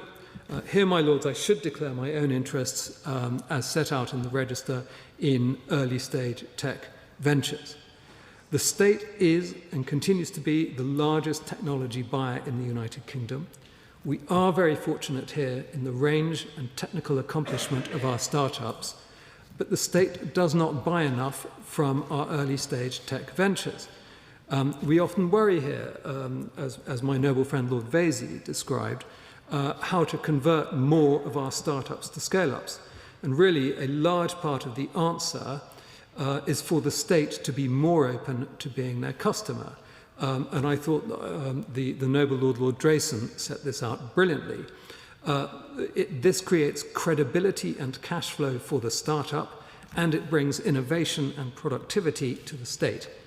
And as they show us every day in the United States, it creates the sovereign technologies of the future. I refer, noble lords, to Oracle, to Palantir, to SpaceX, and many others, all of whom started out through government procurement in the United States. Perhaps the noble lady, the Minister, could outline what proportion of government procurement in digital technologies is currently directed towards early stage British tech ventures. What benchmark is the government using to assess whether procurement is being deployed effectively in the service of sovereignty? I'm going to accelerate to the end of my speech, otherwise the noble lady, the whip, will need to hurry me along, and I've written too much, but let me just say briefly that the better use of the Digital Markets Act is going to be the third lever, and I feel we should make more and greater use of that. In conclusion, let me ask the government to provide, as soon as possible, a comprehensive digital sovereignty strategy, clear criteria for determining where Britain invests in direct sovereignty versus strategic leverage, a coherent procurement strategy aligned with sovereign capability objectives, an explanation of how digital competition policy serves sovereignty rather than undermining it. And of course, clarity on data and copyright policy that preserves our strategic leverage. These seem critical and urgent questions. I too deeply regret that we no longer have a single front door to a ministry that can answer them all, and that those civil servants who could be focused on answering them will spend the coming months in a complex reorganisation. My Lords, I welcome the opportunity to respond to this question for short debate, and I too thank the Noble Baroness Lady Kidron for bringing forward the discussion on this significant issue. Despite the fact that we maybe once or possibly twice a week discuss the important issues of AI, I always find additional points being raised by your Lordships for thought, for reflection, and to discuss with colleagues afterwards. So I will endeavour to respond to the points made today, and if I do not, I will follow up afterwards.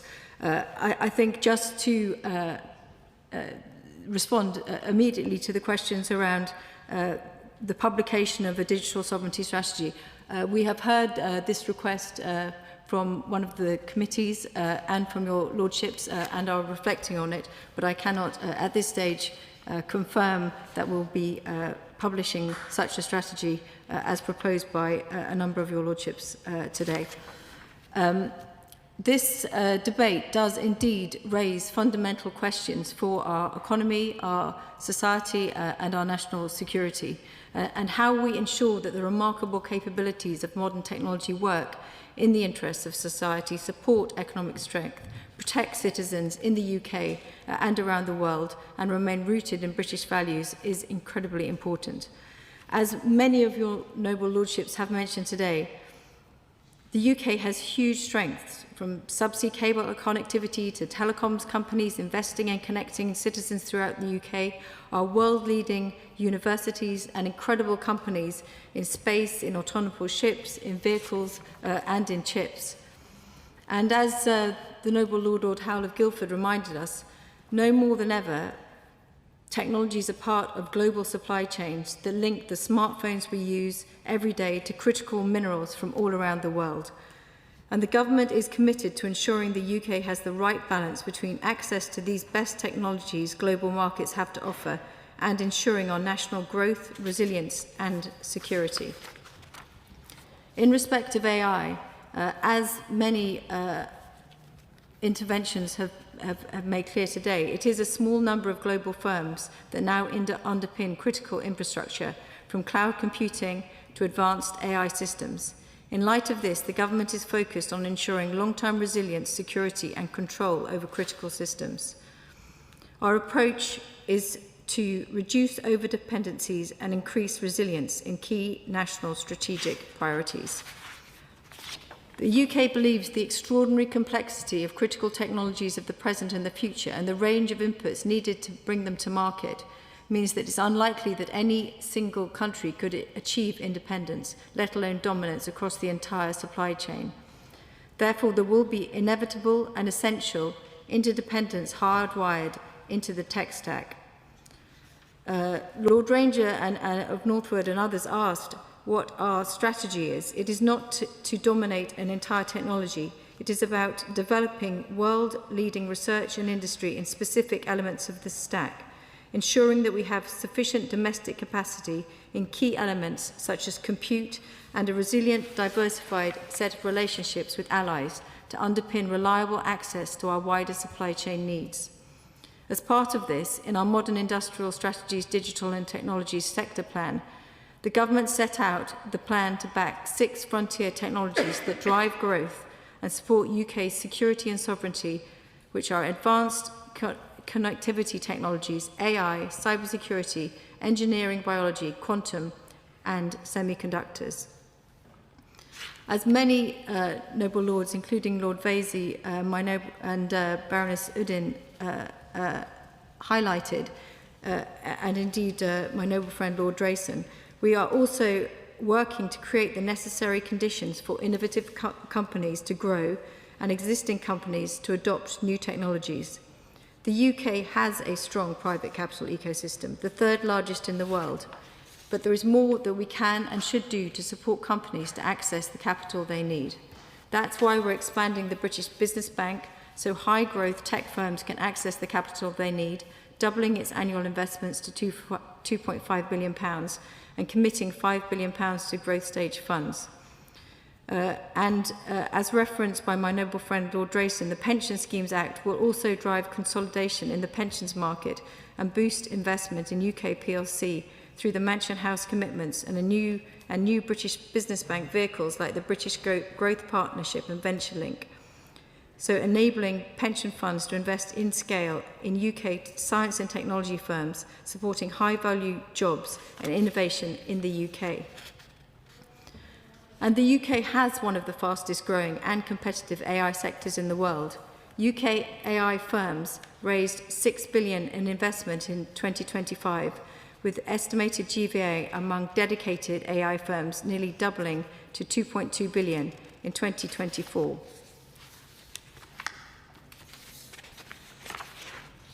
And in respect of the Sovereign AI Fund, which has £500 million, we are backing strategically important UK AI companies. I was asked about the specific areas. They are infrastructure, life sciences, and AI assurance. Apologies, I haven't got the full list here. I thought I had. So the UK has greater resilience and influence in a global AI economy.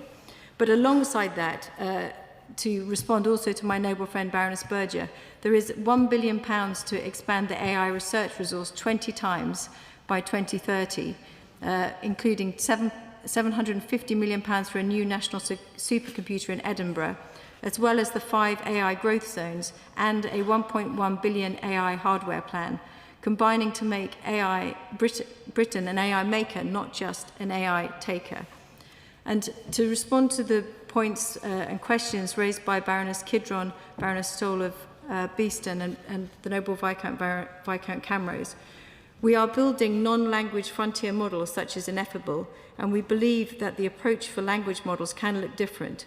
The BOLD Lab, recently announced, based at the University of Oxford, will develop human-centred, resource-efficient AI systems that can operate safely and effectively in the real world. We're also backing the UK tech sector, committing up to £2 billion to establish the UK as a world leader in quantum, including the world's first commitment to procure large-scale quantum computers in the early 2030s. I'd like to also touch on the points raised by Lord Vasey and Baroness Verma about skills and digital inclusion. These are absolutely essential. We have published a Digital Inclusion Action Plan. We are investing £187 million in the Tech First programme, and we are supporting companies to adopt AI so that we can be absolute users and shapers of AI as it's adopted, as well as in its development. And in terms of the important points raised by Baroness Werner about the rest of the world and ensuring that all countries contribute to the discussion on the future of AI, AI adoption and AI governance, we are funding practical partnerships with the OECD, African Union and Southeast Asia to support responsible AI adoption. And of course participate in the UN's Geneva AI Week, which encourages a role for the UN that promotes sharing science-based information. So that, I think, the investment in sovereign, in UK companies, in UK skills, in UK infrastructure puts us in a good place. But of course, all of those who have raised the risks of AI, there are legitimate concerns, and these are absolutely right. And where there are abuses of AI technology happening, where they're facilitating harm to UK citizens, we have shown we will not shy away from taking on AI firms and act decisively. For example, in response to the generation of the vile and degrading non-consensual sexual deepfakes of Grok earlier this year. And in respect of the cyber threats and the recent cyber incidents, which my noble friend Baroness Berger and Baroness Gill referenced, leading AI systems cyber capabilities are indeed advancing rapidly, and the UK's AI Security Institute is studying the behaviour seen in this incident. An AI system pursuing goals through an unintended and unauthorised means as part of its world-leading efforts to make frontier AI safer.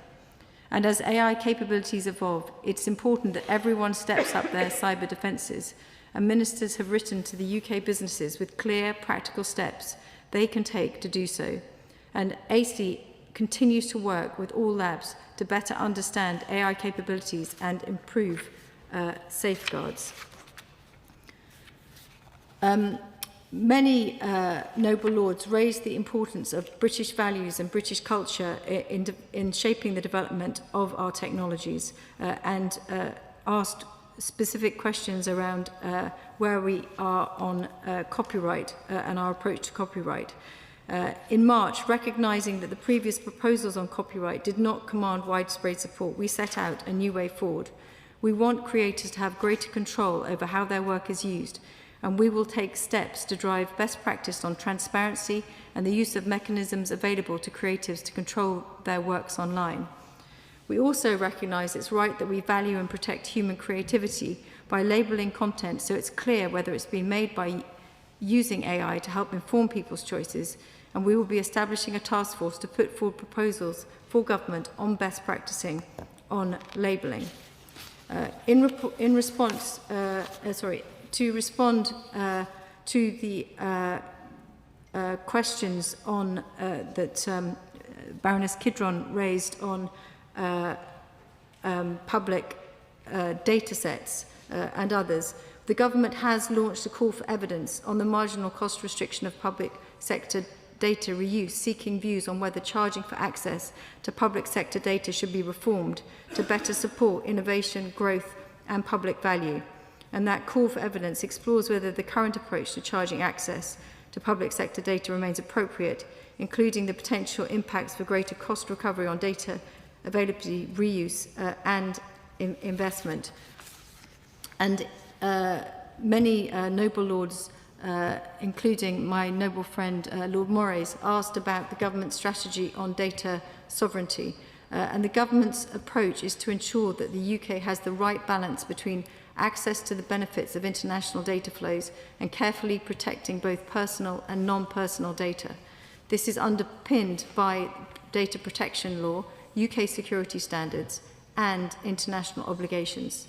We continue to monitor these trade-offs and seek the best balance for the UK. And the Department have recently published a call for evidence, Data Flows That You Can Trust, which seeks to gather views from the public and businesses on the approaches they would like to see the government take in this space. Many noble lords raised the question of our public sector, rightly highlighting the role of the government in procurement and the role of public sector in adoption. It's crucial that the public sector has access to the best technologies offered on the market, while also supporting UK industry to strengthen capabilities across key technologies. Across the public sector, we are embedding frameworks, standards and guidance to ensure AI is deployed in a way that is fair, transparent and accountable. This includes the Data and AI Ethics Framework and sharing resources through the AI Knowledge Hub, such as the AI Playbook. The Algorithmic Transparency Recording Standard ensures the public can understand how systems are used. This is critical not just for risk management, but for building public trust in the systems we use. The government recognises that cloud services underpin many public services, and concentration in a small number of suppliers can create risks for resilience, competition and value for money. We're improving visibility of cloud use, strengthening resilience standards and using procurement to secure better value, greater choice and stronger public services. The National Cloud Infrastructure Programme is exploring how the government can better coordinate the way it buys cloud services, works with industry, and secures better outcomes for taxpayers. It aims to create genuine opportunities for a broader range of suppliers, including British firms and SMEs.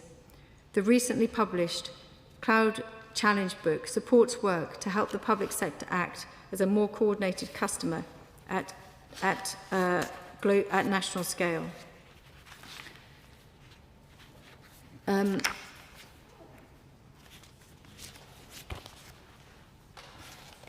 Noble Lords are also right to highlight the importance of international cooperation and leadership and the vital role of the UK.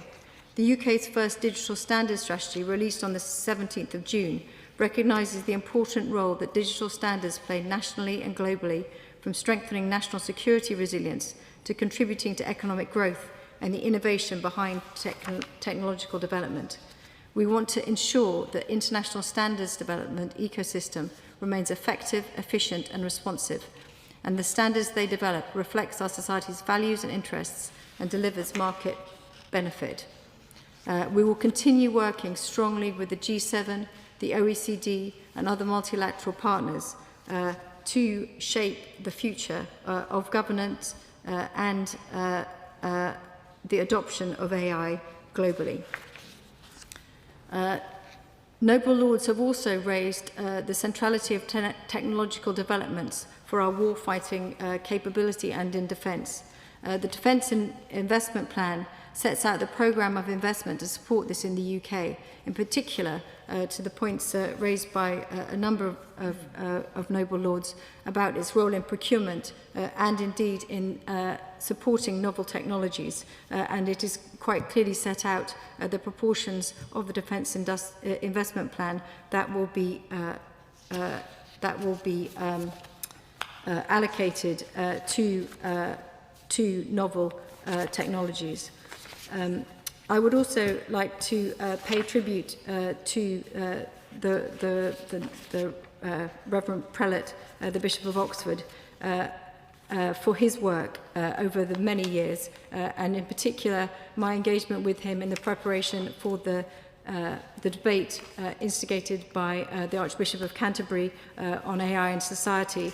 And I think it is also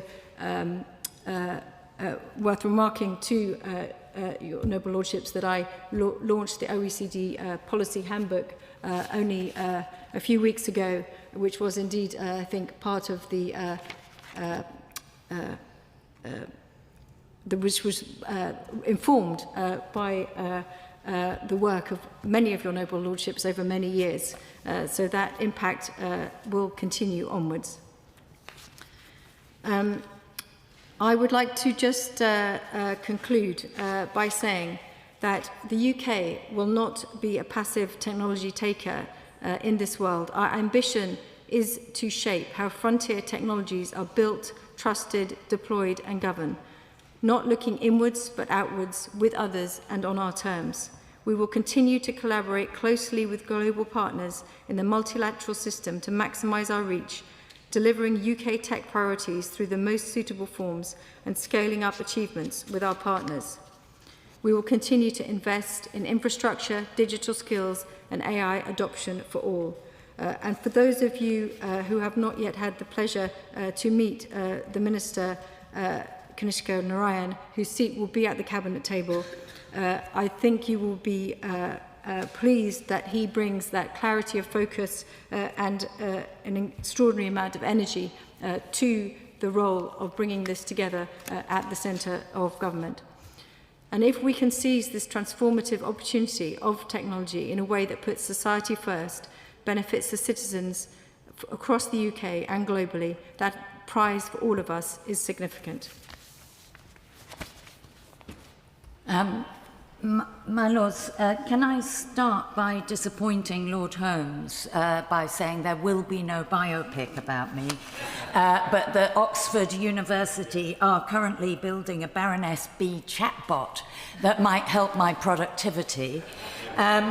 And I also want to apologise for the cost of a hardback book, but I will say to all noble lords that I actually donated one to the library. So that is the importance of culture and sharing in our communities. My lords, I am very often met with a level of surprise at the sophistication of this House on this subject. I think there are a lot of people inside and outside the technology sector who don't quite believe that there is such a depth of knowledge, and I would say passion, and I mean that in the best possible way, on this subject. And I think today's debate is indicative of that. I wrote down, a number of noble lords said the word full stack. We don't have enough capacity to do the full stack. And then I realised I'd started writing it right down as full fat sovereignty. And I think we can all agree that we're not going to have full fat sovereignty. But there were so many ideas in today's debate that it adds up to a strategy. And I say to the noble lady, the Minister, with deepest respect, that the list that she was asked to give us is a series of activities. Some of them are very important, some of them are very welcome, but it is not yet a strategy. And I know across the House that there were only two disagreements. The first was whether Take Back Control is a good slogan. I think we'll leave that on one side. And the other was whether we have open weight models and regulation, or just open weight models. And I think we probably can actually walk forward on the basis that there is cross-party agreement, that we desperately need an urgent strategy. And I'm going to just say, whether these responsibilities sit within DSET or another department is ultimately a machinery of government question. But it cannot be the case that we wait for a strategy on tech, on sovereign tech, and I absolutely agree with those who say it goes beyond AI, on all kinds of technology, because without that strategy, we cannot put all the brilliant ideas that all noble lords have put forward today into practice. And I really do thank you all for your contributions. Does this motion be agreed to? As many as of that opinion will say content. The contrary not content, the contents have it. We'll just take a moment before I call the next business for the House to rearrange itself.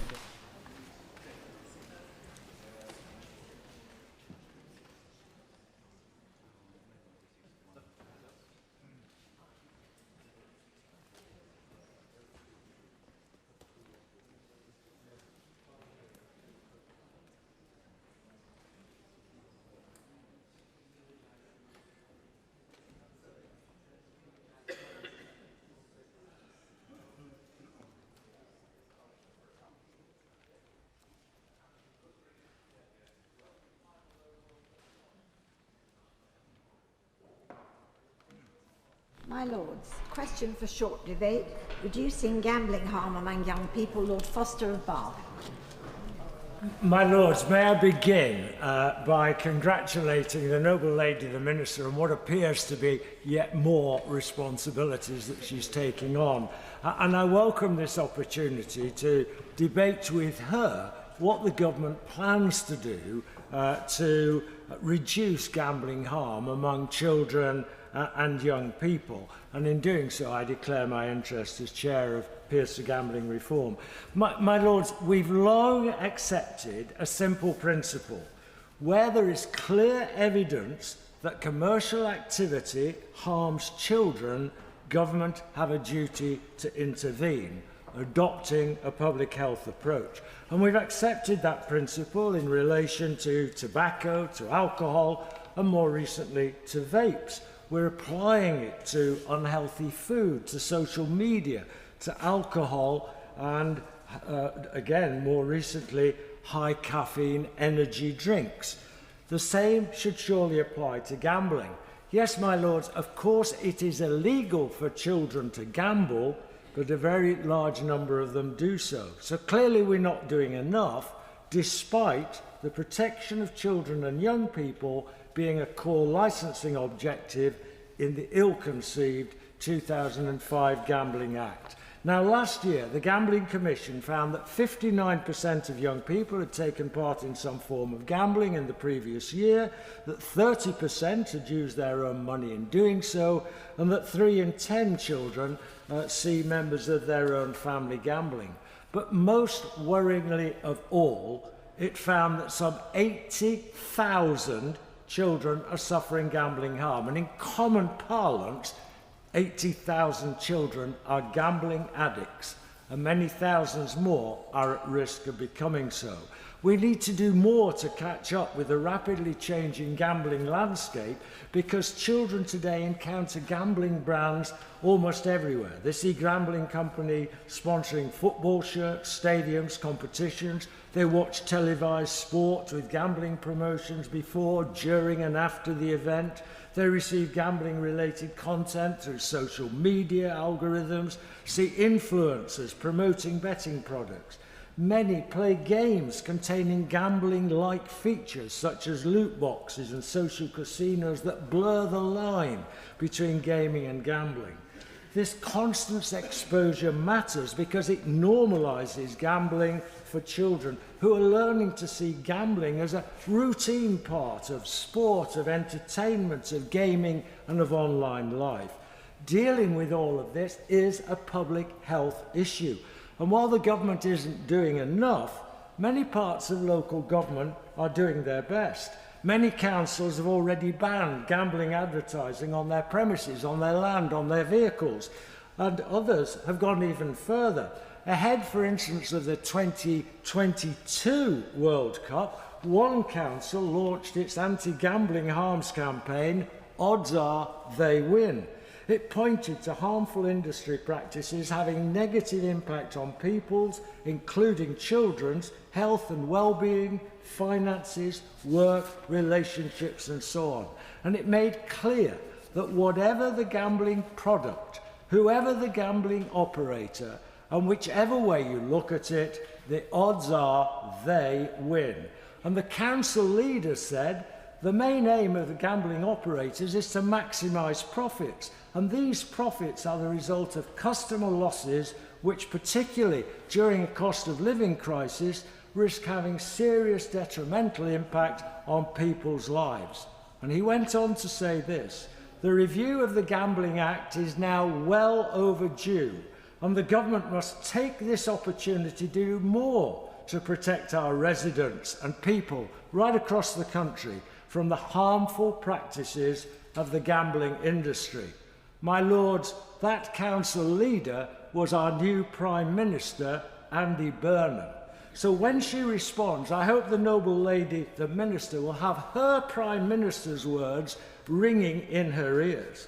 Now, to identify what more could be done, Pierce the Gambling Reform recently hosted a round table of experts in the field, and their recommendations included, first, ending the government nonsense claim that it is possible to grow the gambling industry while reducing gambling harm. Way back in 2018, academics claimed, and I quote, preventing gambling-related harm is not possible without limiting the overall volume of the activity and hence the profits of the gambling industry. And recently, 4 reports all show that by reducing the volume of gambling activity in the country's economy would be strengthened and not weakened. So will the noble lady, the Minister, at last accept that the government has got this wrong? Second, restricting gambling advertising, marketing and sponsorship.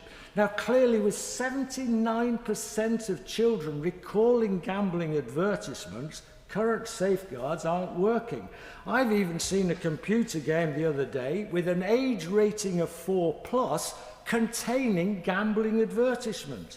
My lords, the UK has more evidence on the harmful effects of gambling advertising than almost any other country in the world, but we are taking much less action.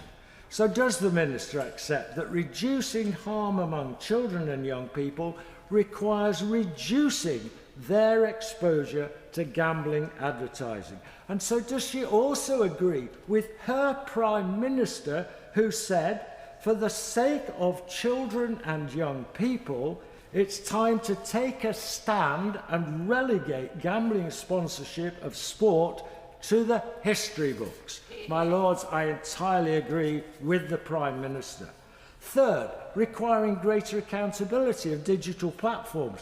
Children encounter gambling marketing online through content marketing designed to look like not look like advertising at all, through sports commentary, influencer-style content, live-streamed gambling, affiliate promotions, and, of course, illegal offshore operators. So can the Minister say whether the government will place a specific duty on online platforms to prevent under-18s from being exposed to gambling advertising?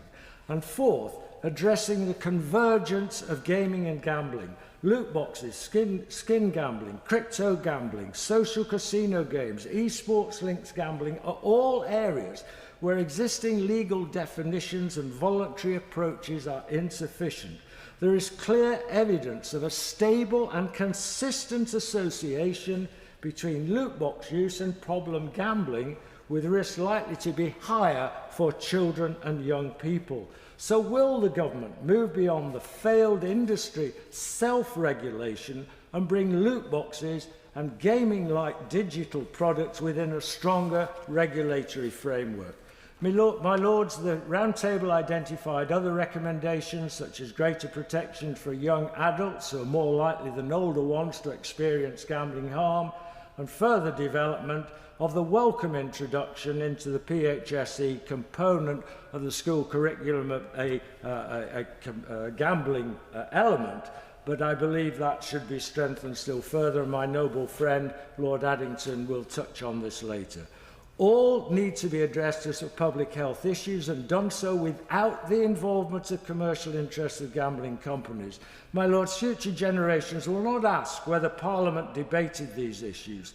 They will ask whether we acted while the evidence, a vast amount of it, was already before us. And I hope that when they do, they will be able to say that this House once again played its part in putting the protection of children ahead of commercial interest. My Lords, I look forward to the Minister's response. My Lords, I congratulate the Noble Lord Foster on securing this short debate, but also for his long-standing work on preventing gambling harms. And like him, I'm very pleased to see the Noble Baroness, the Minister, continuing in her role at DCMS. My Lords, I will focus my remarks on the international implications of gambling harms experienced by young sports players. I'm a member of the International Agreements Select Committee. Currently, we are scrutinising the impact of the government's proposal to ratify the Council of Europe Convention on the Manipulation of Sport Competitions, known as the Macolin Convention. It is the first and only international treaty on the manipulation of sports competitions. My Lords, I'm grateful to all of those who have given evidence to our committee. We have learned a great deal about how young sports people can fall into the traps set by those who organise international illegal operations and bribe them. Young people who are just starting out on their careers may be easy targets. We heard compelling evidence from ex-footballer Moses Swaibu about his experience of match fixing and the broader systems behind it, and about how easy it is to get sucked into the illegal gambling world, whether you're playing in league or non-league matches. His entry into professional sports started when he was 16 and playing for his Croydon State School. He secured a one-year professional contract with Crystal Palace FC and entered an environment of mentors, structures, big brothers, and discipline, a new world for him. When he moved to Lincoln City, aged 19, a teammate introduced him to the world of match fixing for the first time. It was a word he had never even heard of.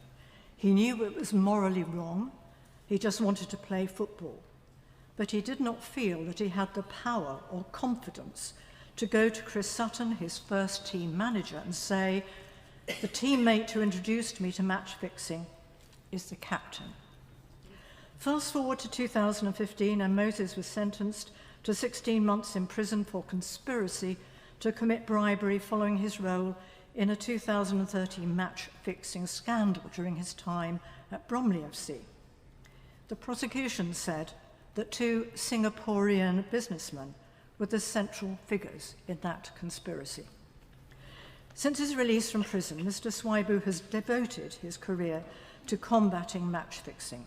He's become one of the UK's most active voices in sports integrity, education and reform, with a particular focus on educating young footballers who might well fall into the traps where he fell. Mr. Swaibu told our committee, I quote, "If you have a young Moses at 18, look at his background, his family and his siblings.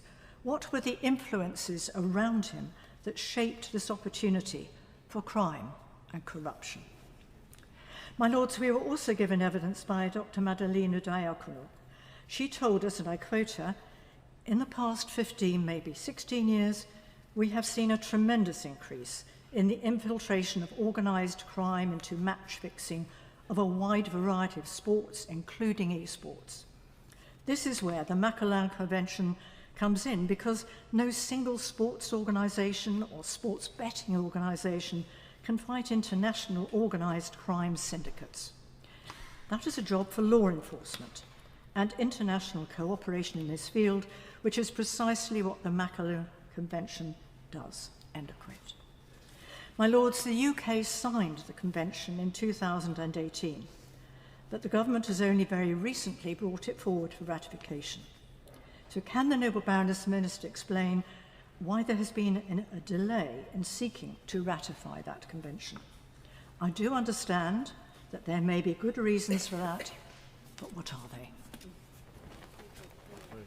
My Lords, I'm grateful to Lord Foster for bringing this debate, but also for his unfailing and tireless work that he does in this area. I declare my conflict of interest as Medical Director of the Primary Care Gambling Service, which treats patients experiencing gambling-related harms services across England. But no matter how good my service is, when a young person walks through that door, we have already failed them. The numbers, as you've heard, tell their own story. Nearly half of 11 to 17-year-olds have gambled in the last year. 30% have spent their own money, and that's up from 20% last year. And most strikingly, the increase is being driven almost entirely by unregulated gambling, which has risen from 15% to 18% in just 1 year. Separately, the Gambling Commission finds that 1 in 5 18 to 24-year-olds now gamble to relieve stress. These, my Lords, are not statistics about a handful of unlucky individuals. They describe a generation growing up in an environment designed to make gambling feel normal, feel safe, and feel sociable. On their phones, in their feeds, increasingly disguised, as we've heard, as a game with no meaningful age gate. This is why prevention cannot begin only once harm has appeared, and cannot mean simply warning young people about risks. It must mean intervening upstream, in product design, in advertising, in the free-to-play and the loot box mechanics that train children in gambling behaviours before they've ever placed a bet with real money. And it has to mean treating gambling harm, as his own House's Health Select Committee has said, and how Lord Foster has said so eloquently, as a public health issue, not simply as a matter of consumer choice. Which brings me briefly to the statutory levy. We finally have a statutory levy replacing the old voluntary system, and in principle, real progress. It has raised 120 million this year, roughly triple what voluntary donations ever achieved, and it gives a sustainable foundation for research, prevention and treatment. And while the levy gives us more money, it does not in itself give us a gambling prevention strategy. My Lords, Gamble Aware closed its doors at the end of March after more than 20 years, warning that the transition risked fragmentation. and that uncertainty had consequences. Last year, citing a lack of sustainable funding, GamCare ended its young people's provision, which has reached more than 250,000 children, young people and parents over the last 5 years. Coming as the new levy settlement leaves youth prevention work unfunded, it's exactly the kind of capacity we should be protecting, not losing. I raise this not to relitigate the levy, but because prevention, schools-based education, youth work, early intervention, public awareness campaigns around major sporting events, as we've just had with the World Cup, is precisely what suffers when funding is unstable or uncoordinated. Prevention depends on continuity. But my central ask today is not about the levy. It is this. If we are serious about preventing gambling harm in young people, we need to close the gap between how we regulate gambling and how fast the products marketed at young people are evolving. Unregulated gambling products, influencer marketing and constant gambling content on social media are shaping attitudes long before young people are legally allowed to gamble. And we need to keep asking this, as this House has done before, whether we are designing policy around what protects children or around what the industry finds tolerable. Prevention is not measured by the number of people it treats. It is measured by the number of people who never need treatment in the first place. If we get prevention right, we will spare thousands of young people avoidable harm and spend far less in treatment in years to follow. My Lords, that is the investment and the responsibility that I hope this Minister, who again I'm pleased is remaining, will keep firmly in view. Thank you. My Lords, I'd like to thank the Noble Lord Foster of Bath for tabling this debate on reducing gambling harm among young people, and that sounds admirable. But hot on the heels of the Academy of Ideas World Cup sweepstake, organised by one of our young team, Jake Weston, an enthusiastic gambler himself, I want to appeal for perspective. A reminder, for the vast majority of people across all age groups, gambling is harmless. As Culture Secretary Lisa Nandy has noted, it can bring joy to millions of people who enjoy a regular flutter. So many get their pleasure in honing their skills in working out and hopefully beating the odds. Others just enjoy the thrill and challenge of taking a risk. Often the sort of instincts we actually want to encourage, for example, in would-be entrepreneurs. Yet too often in debates in this chamber, we discuss the legal, legitimate leisure activity as though it inevitably leads to ruin, unfairly characterised as toxic, pathologised as addictive, a threatening destroyer of individuals and family life. I thought of all this when watching a lovely clip of football icon, and in my opinion the real king of the North, Kevin Keegan, a filmed interview doing the rounds since his sad death. Kevin movingly recalled how his dad used to back the horses regularly, just like most miners at the time. One year, he won a few quid on the Grand National and used all the money to buy his young football-obsessed son some second-hand football boots, an act of fatherly love and generosity paid for by his hobby and not some sordid, dodgy, selfish activity. So will the Noble Lady, the Minister, reassure us that the government will avoid policies that purport to protect the young, but in reality are a Puritan Trojan horse for a prohibition that unfairly demonises gambling per se? Don't get me wrong, I know from personal experience how out-of-control gambling can bring misery. But we need to be honest, this is a small minority. Acknowledging this will allow bespoke policies that target real problems rather than a blanket culture of disapproval or a catch-all of ineffective, excessive state intervention into people's private choices. We also need to interrogate some of the data and terminology that can misleadingly suggest this is a growing problem. We aren't helped by the fact that there isn't a single data set that measures problem gambling amongst young people. There isn't even clarity about our definition of young people. In gambling-related law, young people can refer to adults between the ages of 18 to 25 who can legally gamble with licensed operators but with age-targeted restrictions, and then there's under 18s defined as children who are prohibited from gambling in that way. This can be confusing. For example, having two categories of adult, the 18 to 24-year-olds or 25 and over. Apart from anything else, are we in danger of infantilising young adults who we otherwise expect to be responsible grown-ups? The prospect of 16-year-olds being considered adult enough to vote won't help this muddle. Unfortunately, too many commentators in gambling have developed the bad habit of using the phrase young people to cover under 18s and the under 25 category. Regardless, what does the data show?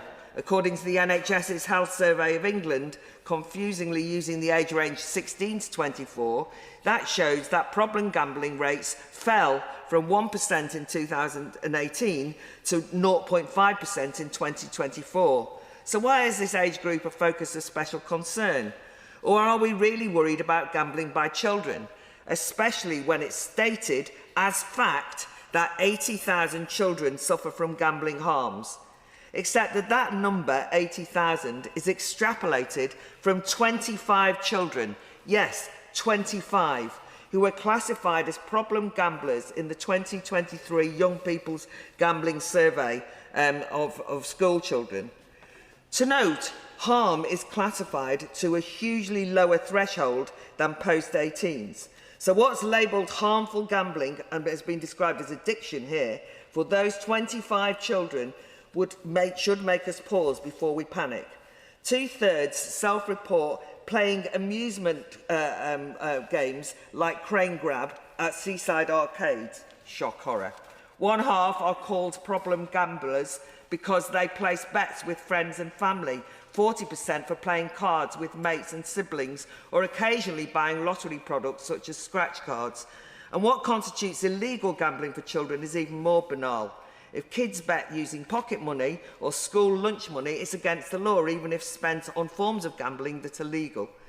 Counterintuitively, even the pantomime villain online gambling has one of the lowest rates of participation in this age group.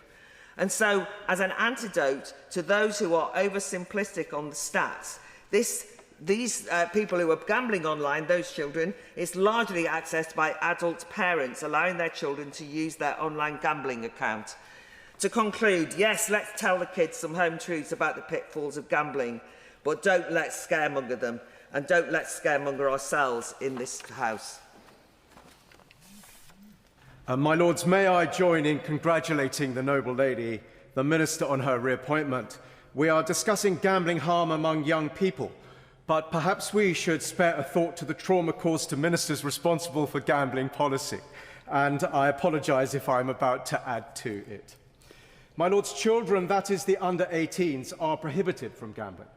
But we also need to protect young adults, that is the 18 to 25-year-olds, who are permitted to gamble from harm. Fortunately, problem gambling rates among young people remain low.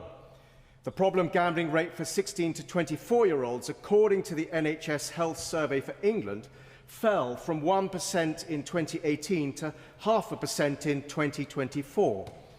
Gambling for young people is regulated with additional safeguards, including lower online slot stake limits for under 25s, age targeting restrictions, deposit limit prompts, and financial vulnerability checks. Of course, we can debate the scope of these safeguards, but I want to draw attention to the danger of making the wrong policy choice, with particular reference to horse racing. I think there's a very strong case for saying that racing is different and should be treated differently when it comes to policy relating to gambling harm, which I fear it isn't. First, British racing is financially dependent on a strong legal betting market. A long-standing, mutually dependent relationship exists between racing and betting, worth approximately £350 million annually to the sport through key revenue streams like media rights payments, sponsorship, and the horse race betting levy. And second, the potential harm from betting on racing is relatively low. It actually carries roughly the same risk as that of betting on lottery scratch cards. Nevertheless, 2 weeks ago, the Gambling Commission announced that following a protracted pilot period, there will be a phased introduction of financial risk assessments, known as affordability checks, on betting, over the course of an implementation period of unspecified length. These checks will have severe financial implications for racing and the economy, as well as subjecting racing bettors to unwarranted levels of intrusion. Independent modelling has suggested that British racing could lose up to £250 million in 5 years due to the checks, while customers refusing to provide financial documents will lead to significant reductions in betting turnover and an estimated loss of more than £13 million per year in horse race betting levy receipts.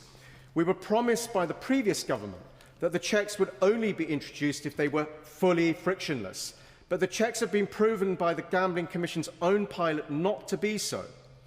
My Lords, the crucial point of relevance to this debate is that far from protecting consumers, these checks will have the opposite effect. They will drive more customers to the illegal market, which puts them at far greater risk of gambling-related harm, as well as starving the Treasury of much-needed revenue. Young people are rightly being taught about credit checks in school, so they will be increasingly worried about their credit rating. So now we have a new generation who will actually be incentivised to avoid financial risk checks and instead turn to the black market. Illegal operators can advertise without age controls and offer none of the protections required in the regulated sector. Black market advertising is extremely effective, not least because their prices are so much better because they don't pay tax or the levy. During the World Cup, several illegal adverts appeared using AI-generated versions of Harry Kane, promoting wins on illegal sites. And that's something that regulated UK operators are rightly not permitted to do. Concerns about affordability checks for adults are shared by the betting industry, politicians, campaigners and policymakers, all of whom have repeatedly warned of serious unintended consequences for British racing. And those adverse consequences have been highlighted in this House and by concerned members of Parliament. So I find it difficult to understand why ministers have allowed the Gambling Commission to proceed. And furthermore, the policy has been signed off by the Commission without key stakeholders in racing and betting being able to see vital evidence about the impact of the pilot. That is deeply unsatisfactory. So may I ask the Minister two specific questions? How is the government measuring the impact of affordability checks, and when will the data from the pilots be available for all to understand? The perverse consequence of current policy is that people, including young adults, will be driven to the unregulated black market. Of course, that isn't the intention of the government, but that is the risk. Affordability checks were not this government's policy. The plan was inherited from the last Conservative government. And even when shadow ministers and the think tank architects of the policy now warn that the checks are not proceeding as they intended and should be halted, the Gambling Commission ploughs on regardless. Apologies. So with the new Prime Minister... President Noble Lord, it's the time debate, so if you can come to conclusion. I'll conclude in 5 seconds.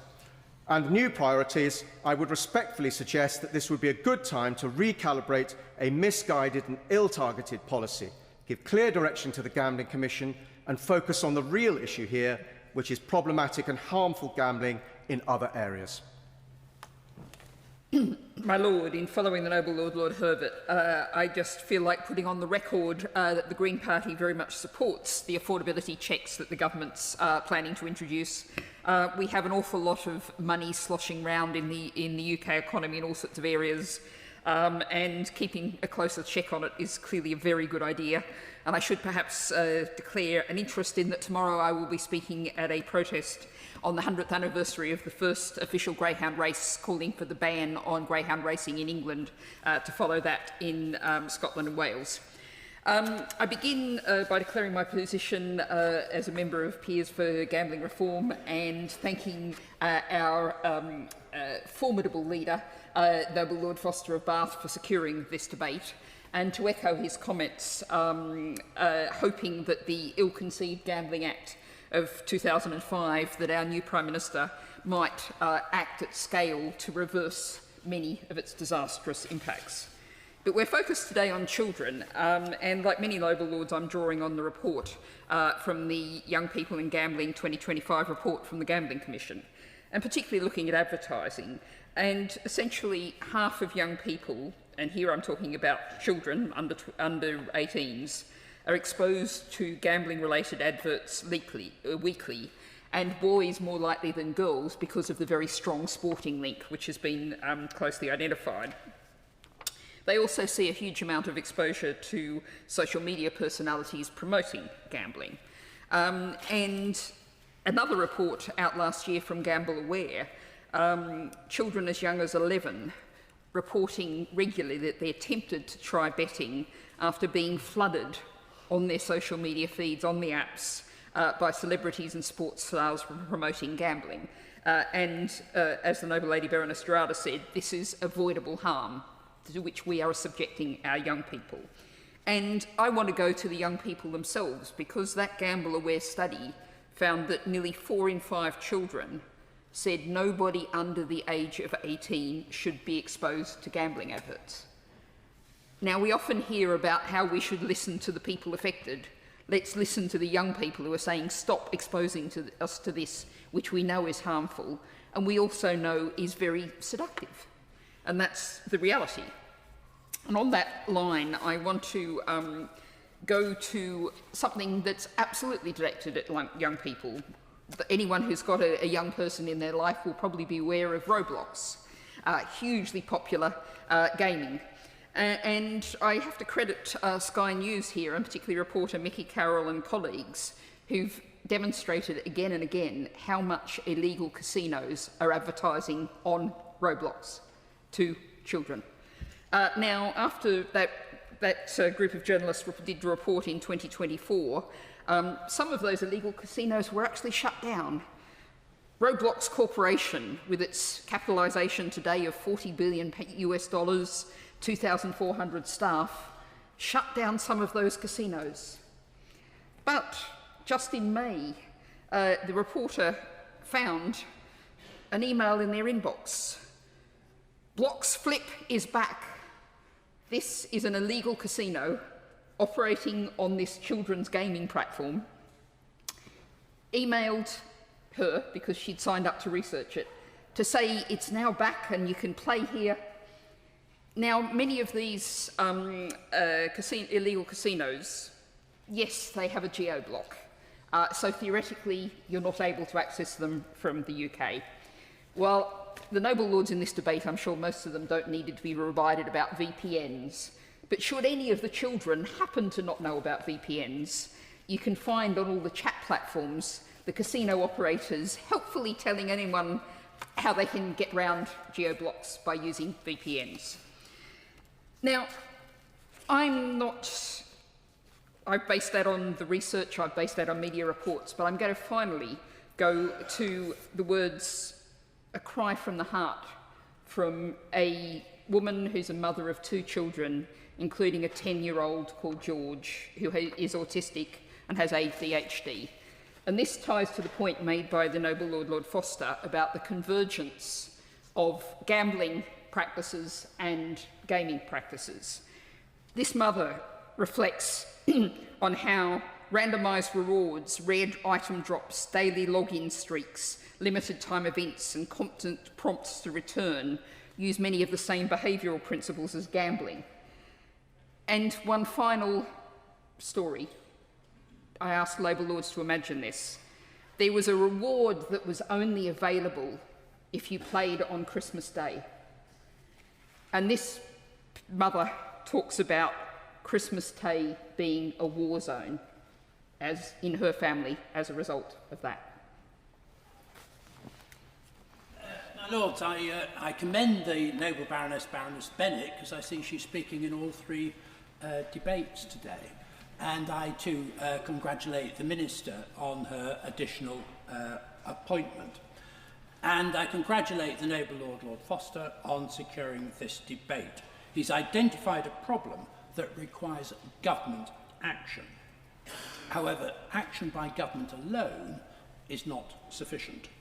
My Lords, too much time of our courts is taken up with violence and theft caused by alcohol abuse, drug habits and gambling addiction.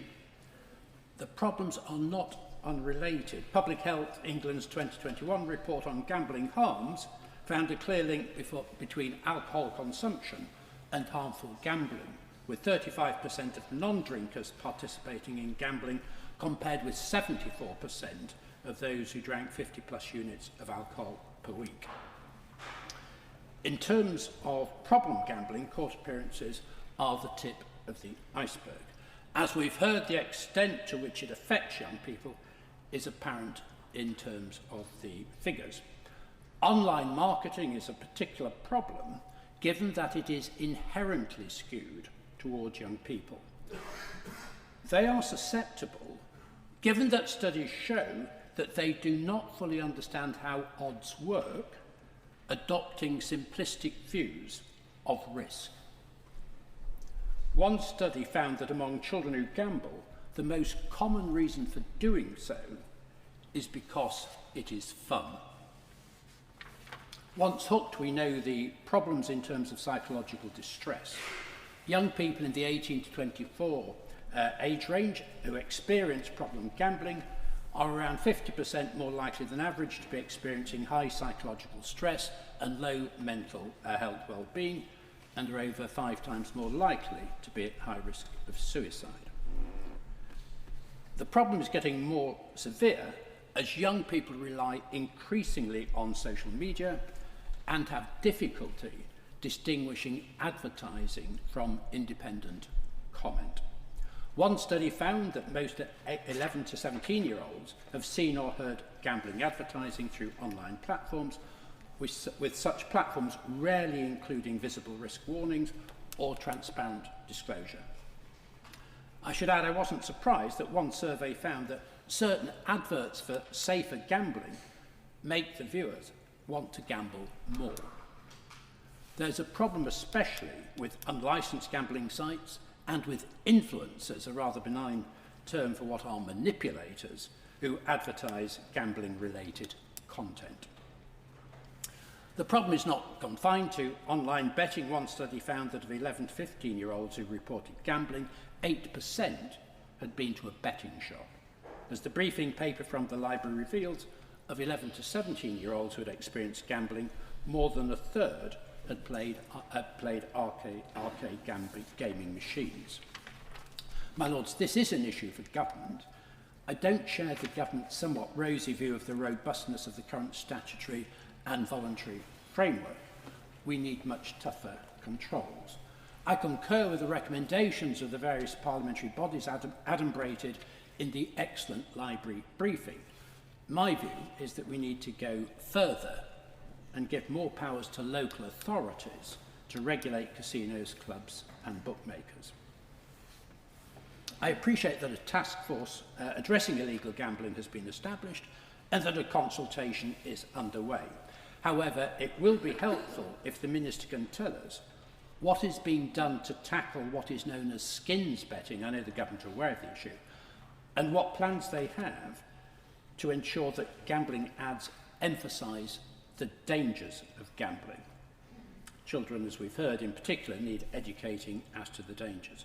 My final but most important question derives from the number of online gaming sites that operate outside of national jurisdiction. As the speech of my noble friend Baroness Ainley showed, action by the UK government is necessary, but it's not sufficient. There needs to be greater cross-border cooperation. Can the Minister update us on what is being done to generate international action to tackle what is a major and growing problem?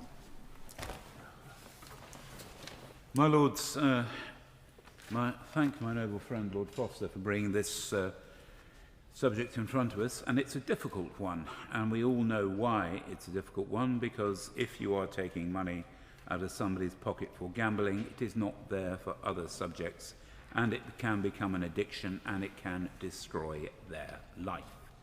If we forget that, we forget really why we're concerned about it.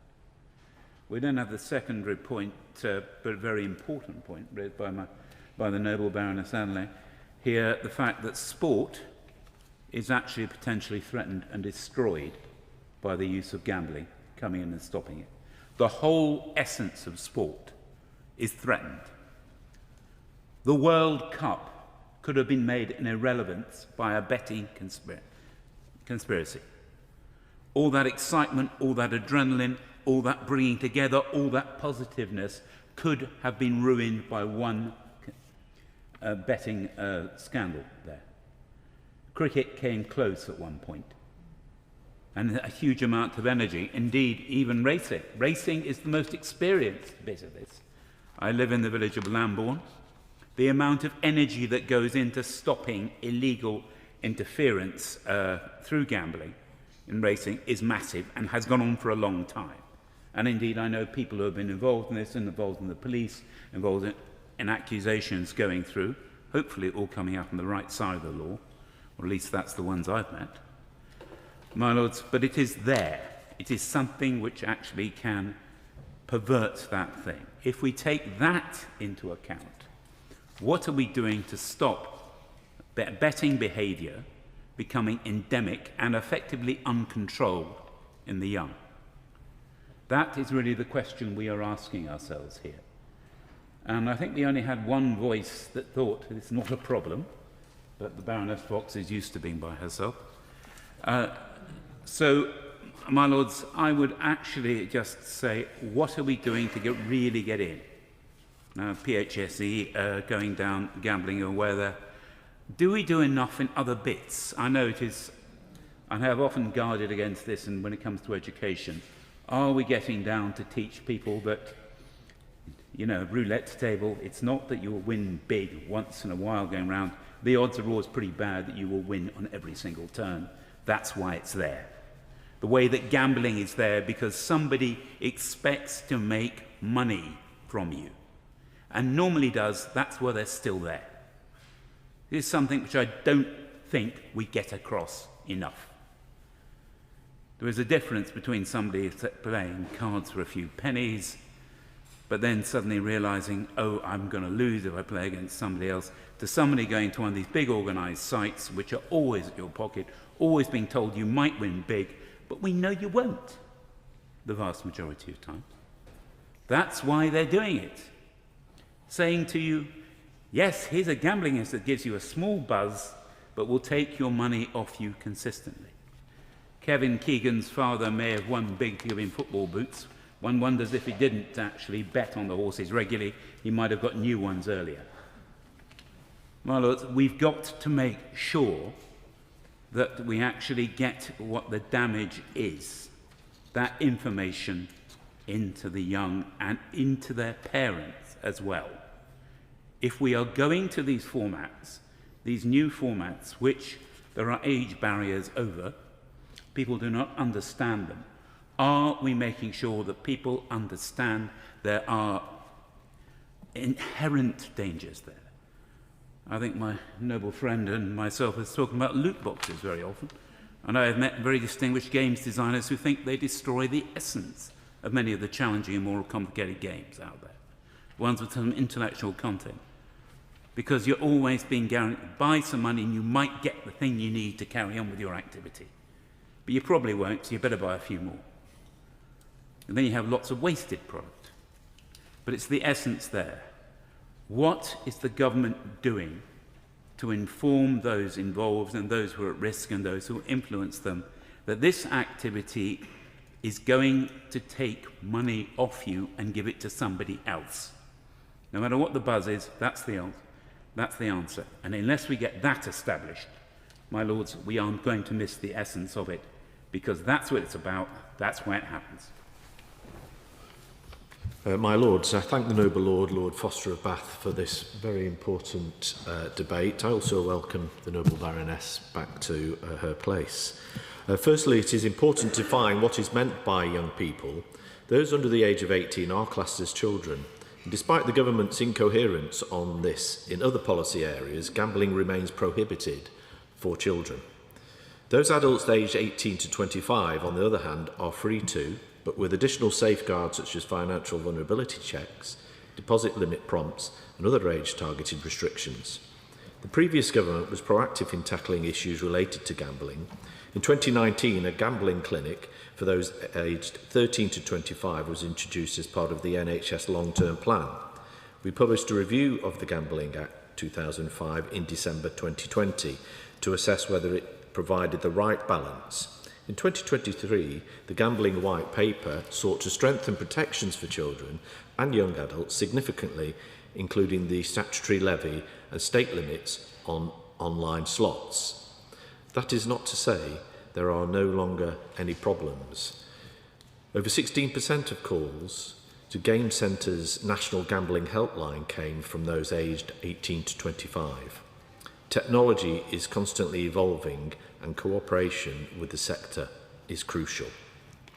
However, the regulated sector is itself threatened by the illegal gambling market, whose operators can advertise without any of the protections already mentioned in the Lordship's House. According to forecasts from the World Advertising Research Centre, advertising spend by licensed operators is expected to decrease by over 9% this year, while spend by unregulated operators is projected to grow by 32%.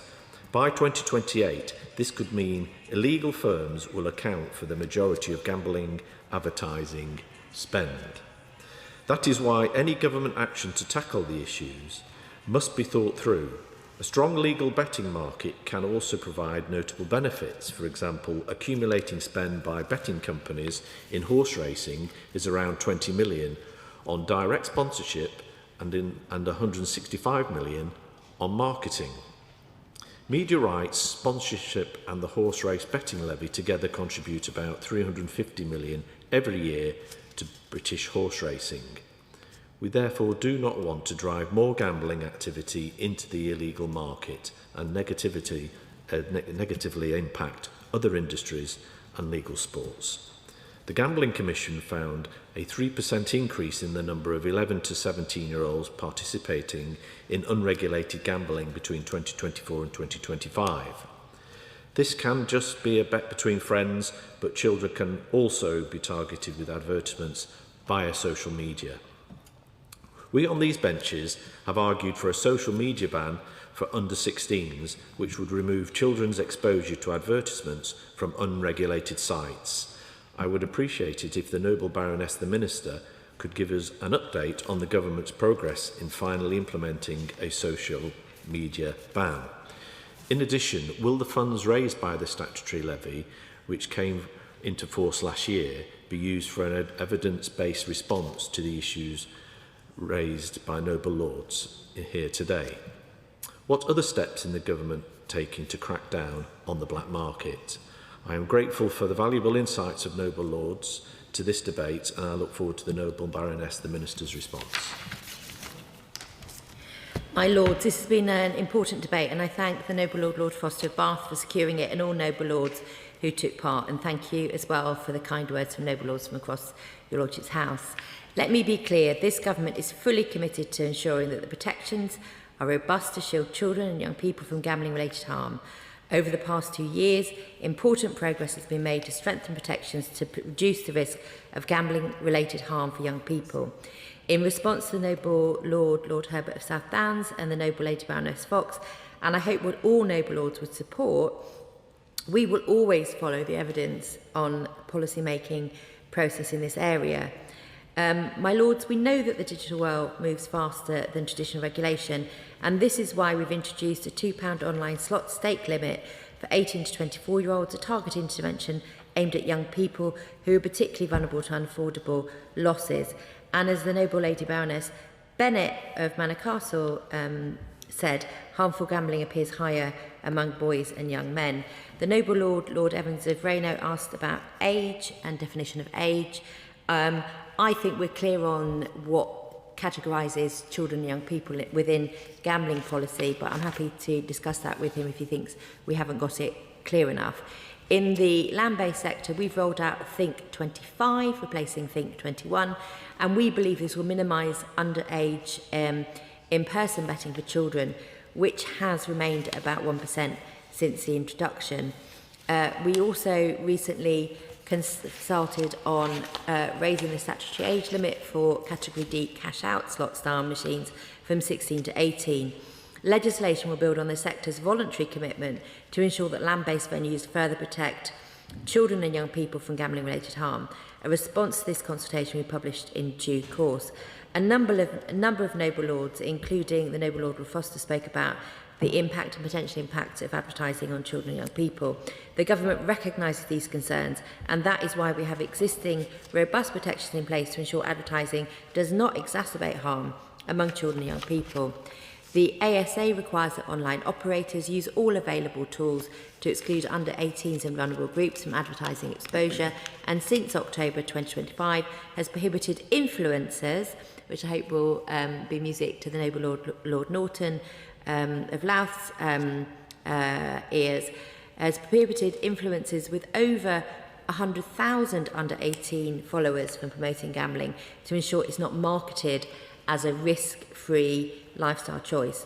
The government's planned social media ban for under 16s will also help reduce exposure to gambling adverts on social media. The Noble Lady Baroness Gerarda highlighted issues around illegal gambling, which was mentioned by a number of other noble lords. My lords, while licensed operators are subject to strict advertising rules, illegal operators present a very different challenge. This is not a matter I take lightly, and that is precisely why I personally established and have chaired the Illegal Gambling Task Force in January this year, which includes an illegal advertising subgroup. I hosted the most recent meeting of the task force last week. By bringing together industry platforms, regulators and government, we are collectively identifying ways to clamp down on illegal advertising and ensure that exposure is reduced for young people. I will provide an update on our progress later in the year. A number of other questions were raised throughout the debate. So the Noble Lord Foster, the Noble Lady Baroness Gerarda and the Noble Lord Addington in particular raised the question around loot boxes. And we recognise the close links between gaming and gambling, especially through loot box mechanics that can imitate gambling. Alongside independent research on skins gambling that we published last year, we've also commissioned independent research to assess the effectiveness of the industry guidance on loot boxes. We've engaged relevant government departments, regulators and industry to consider the results, and we will publish the report and set out our next steps in due course. Lord Norton raised a particular point around skins gambling. My lords, there's currently no licensed operators which offer skins gambling, meaning any websites doing so may be operating illegally. The Gambling Commission is clear that where products amount to illegal gambling, they will take swift action.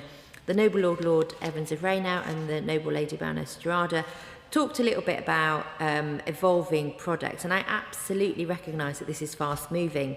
DCMS and the Gambling Commission are working together to understand the market, including evolving products, and they monitor developments closely.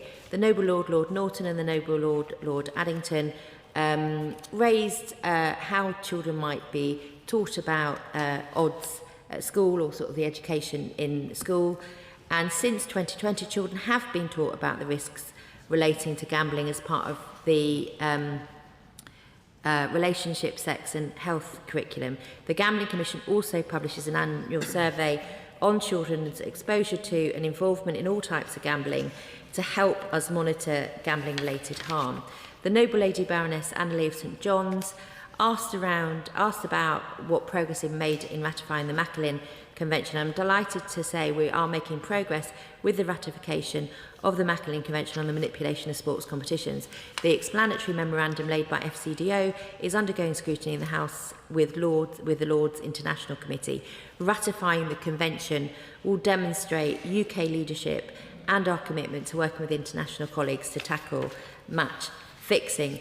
The Noble Lord Herbert and the Noble Lord Evans raised points around the importance and significance financially of gambling to horse racing, and the Noble Lord Herbert in particular raised the issue of financial risk assessments. My lords, we support the recent announcement by the Gambling Commission to implement FRAs for online gambling through a careful phased approach, working with the sector in an implementation phase. This is a decision for the Gambling Commission, who have met stakeholders throughout the recent pilot process to ensure implementation is focused on protecting consumers. The government has encouraged the Commission to continue and increase engagement with the gambling industry. Successful implementation is vital, and this requires engagement from all interested parties. The vast majority of customers will never require an FRA. People who place an occasional bet are are a winning customer or even regularly spend hundreds of pounds would be unlikely to need a check. And I'm happy to meet with any peers to discuss FRAs, as is the Gambling Commission, so we can arrange that subsequently.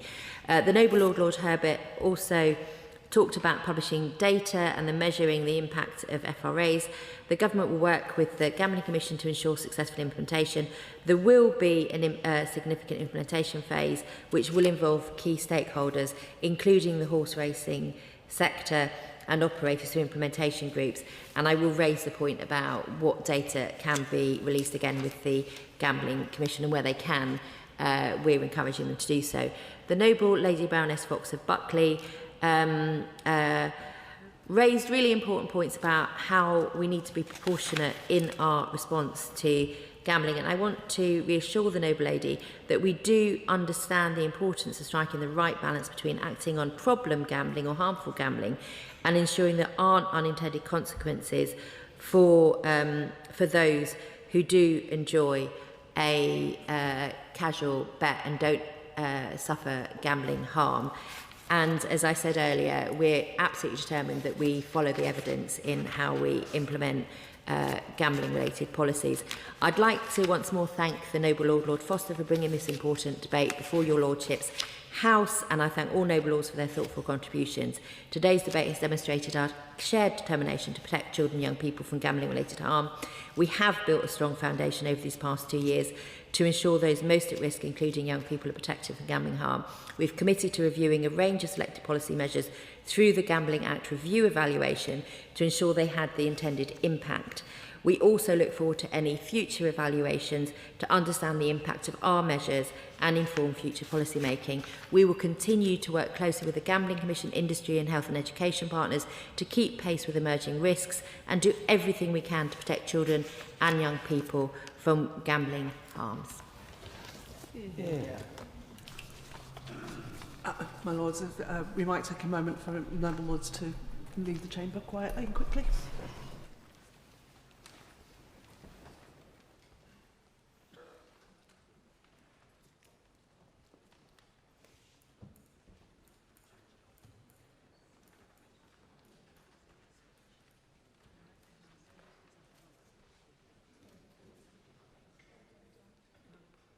Motion for debate. Level 3 qualifications for the creative industries. Baroness Keeley.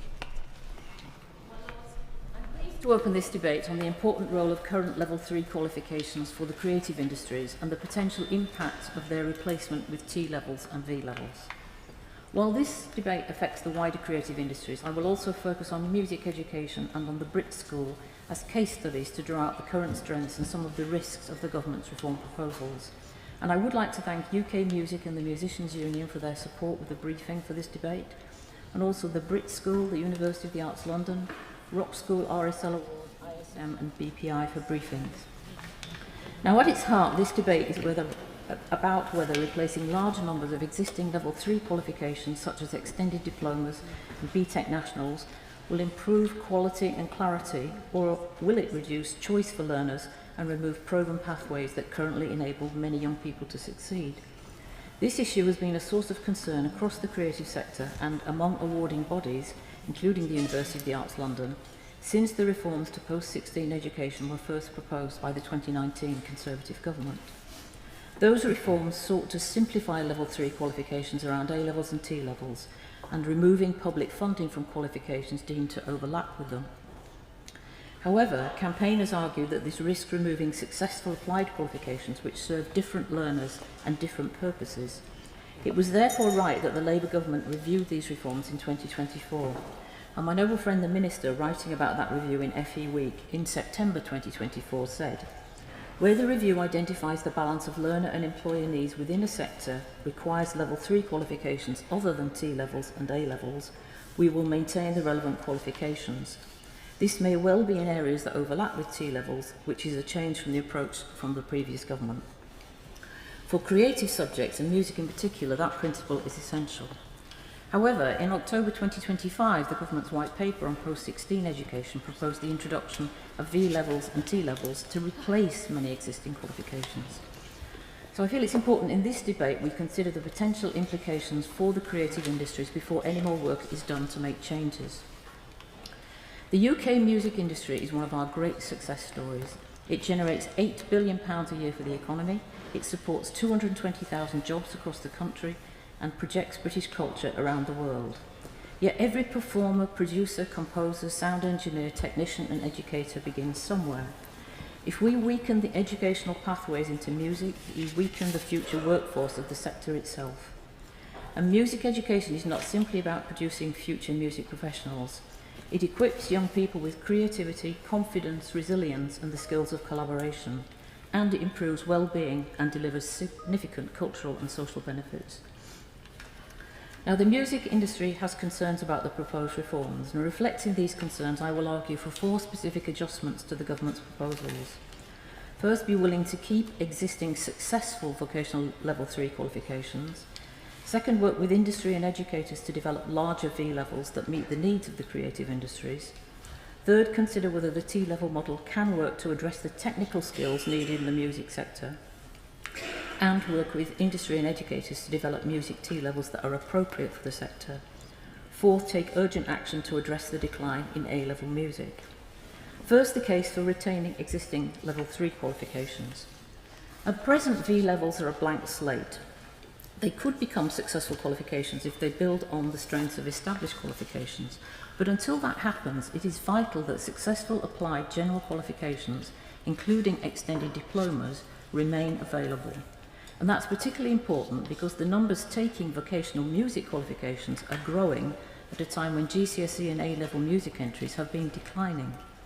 Between 2018 and 2021, the number of pupils taking vocational music qualifications after Key Stage 4 increased by 48%, demonstrating strong demand and significant untapped potential to engage young people in music education. The IFS has argued that the government's post-16 reform proposals are especially likely to affect those groups who benefit most from vocational pathways. Students from lower income backgrounds, pupils eligible for free school meals, students with special educational needs, students with disabilities, and those who are not yet ready for T-levels. Now, the Cultural Learning Alliance reports that 54% of schools in the most deprived fifth of local authorities have no GCSE music entrance, compared with 21% in the least deprived fifth. Any reduction in proven vocational pathways is therefore likely to have a disproportionate impact on disadvantaged young people.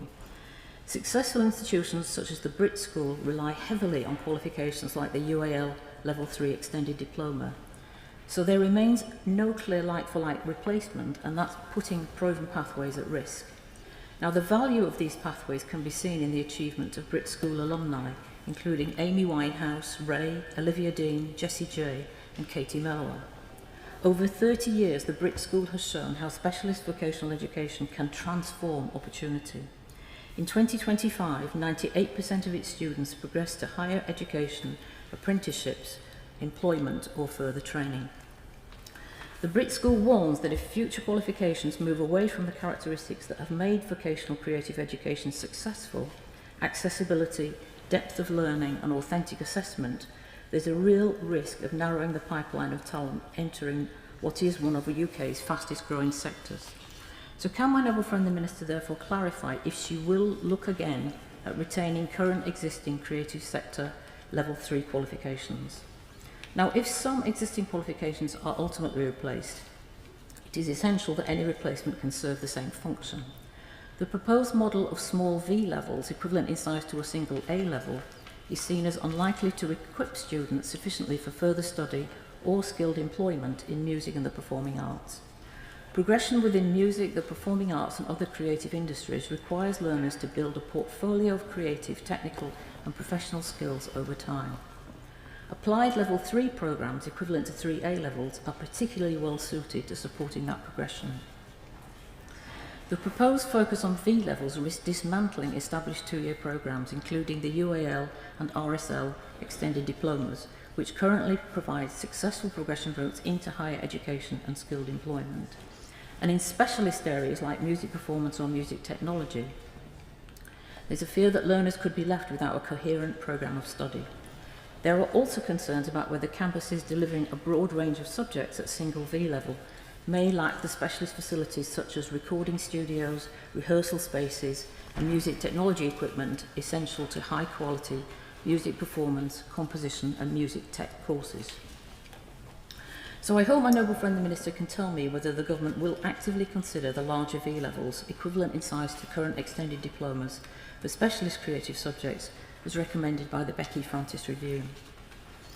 My Lords, the question of larger V levels leads directly to my third point, T levels. At present, there is no music T level. However, the challenge is not simply the absence of a music T level. It is that the current T-level model is not seen as compatible with the realities of employment within the music industry and other creative industry roles. The music industry is characterised by freelancers, portfolio careers, micro-businesses, project work and self-employment. So the proposed T-levels, with their one-size-fits-all lengthy industry placement and narrow and prescriptive national occupational standards, are seen as incompatible. Now, the Curriculum and Assessment Review explicitly recommended a large, flexible V-level for creative disciplines. Replacing this with a single, narrowly defined T-level risks misunderstanding how careers in music actually develop. Without significant structural changes to T-levels, it's difficult to see how T-levels in their current form could achieve broad uptake among music learners and the music sector. A triple-size V-level would be much more likely to meet the needs of learners and the music sector. And the government could also work closely with the music sector to develop a broader variety of T-levels that address the range of technical skills needed in the music sector. But that would need to be accompanied by the financial support that would enable SMEs and other small music businesses to offer placements. So, alongside considering a large flexible V-level, will my noble friend the Minister commit to working directly with music industry employers, educators and representative bodies to develop a qualification framework that genuinely reflects employment patterns within the sector? Now, we cannot discuss post-16 education in isolation from what happens earlier in the system. The decline in A-level music that we're seeing begins with declining opportunities to study music at earlier stages of education. To ensure the health of the creative talent pipeline, we must also address the decline in A-level music as a matter of urgency. And as I said in our recent debate on live music, our Labour government inherited an education system in which the EBAC had squeezed music education from the curriculum, damaging both music teacher recruitment and retention and contributing to declining GCSE and A-level entries. But A-level music remains in crisis. Entries have fallen by 41% since 2013 to a record low of 4,635 students, while GCSE music entries are around 27% lower than 2010. Disturbingly, in 18 local authorities, either only one school or in fact no schools offered a music qualification, either A-level or vocational. And that declining trend must be reversed if we're serious about protecting the music talent pipeline into universities, conservatoires, orchestras and the wider music industry.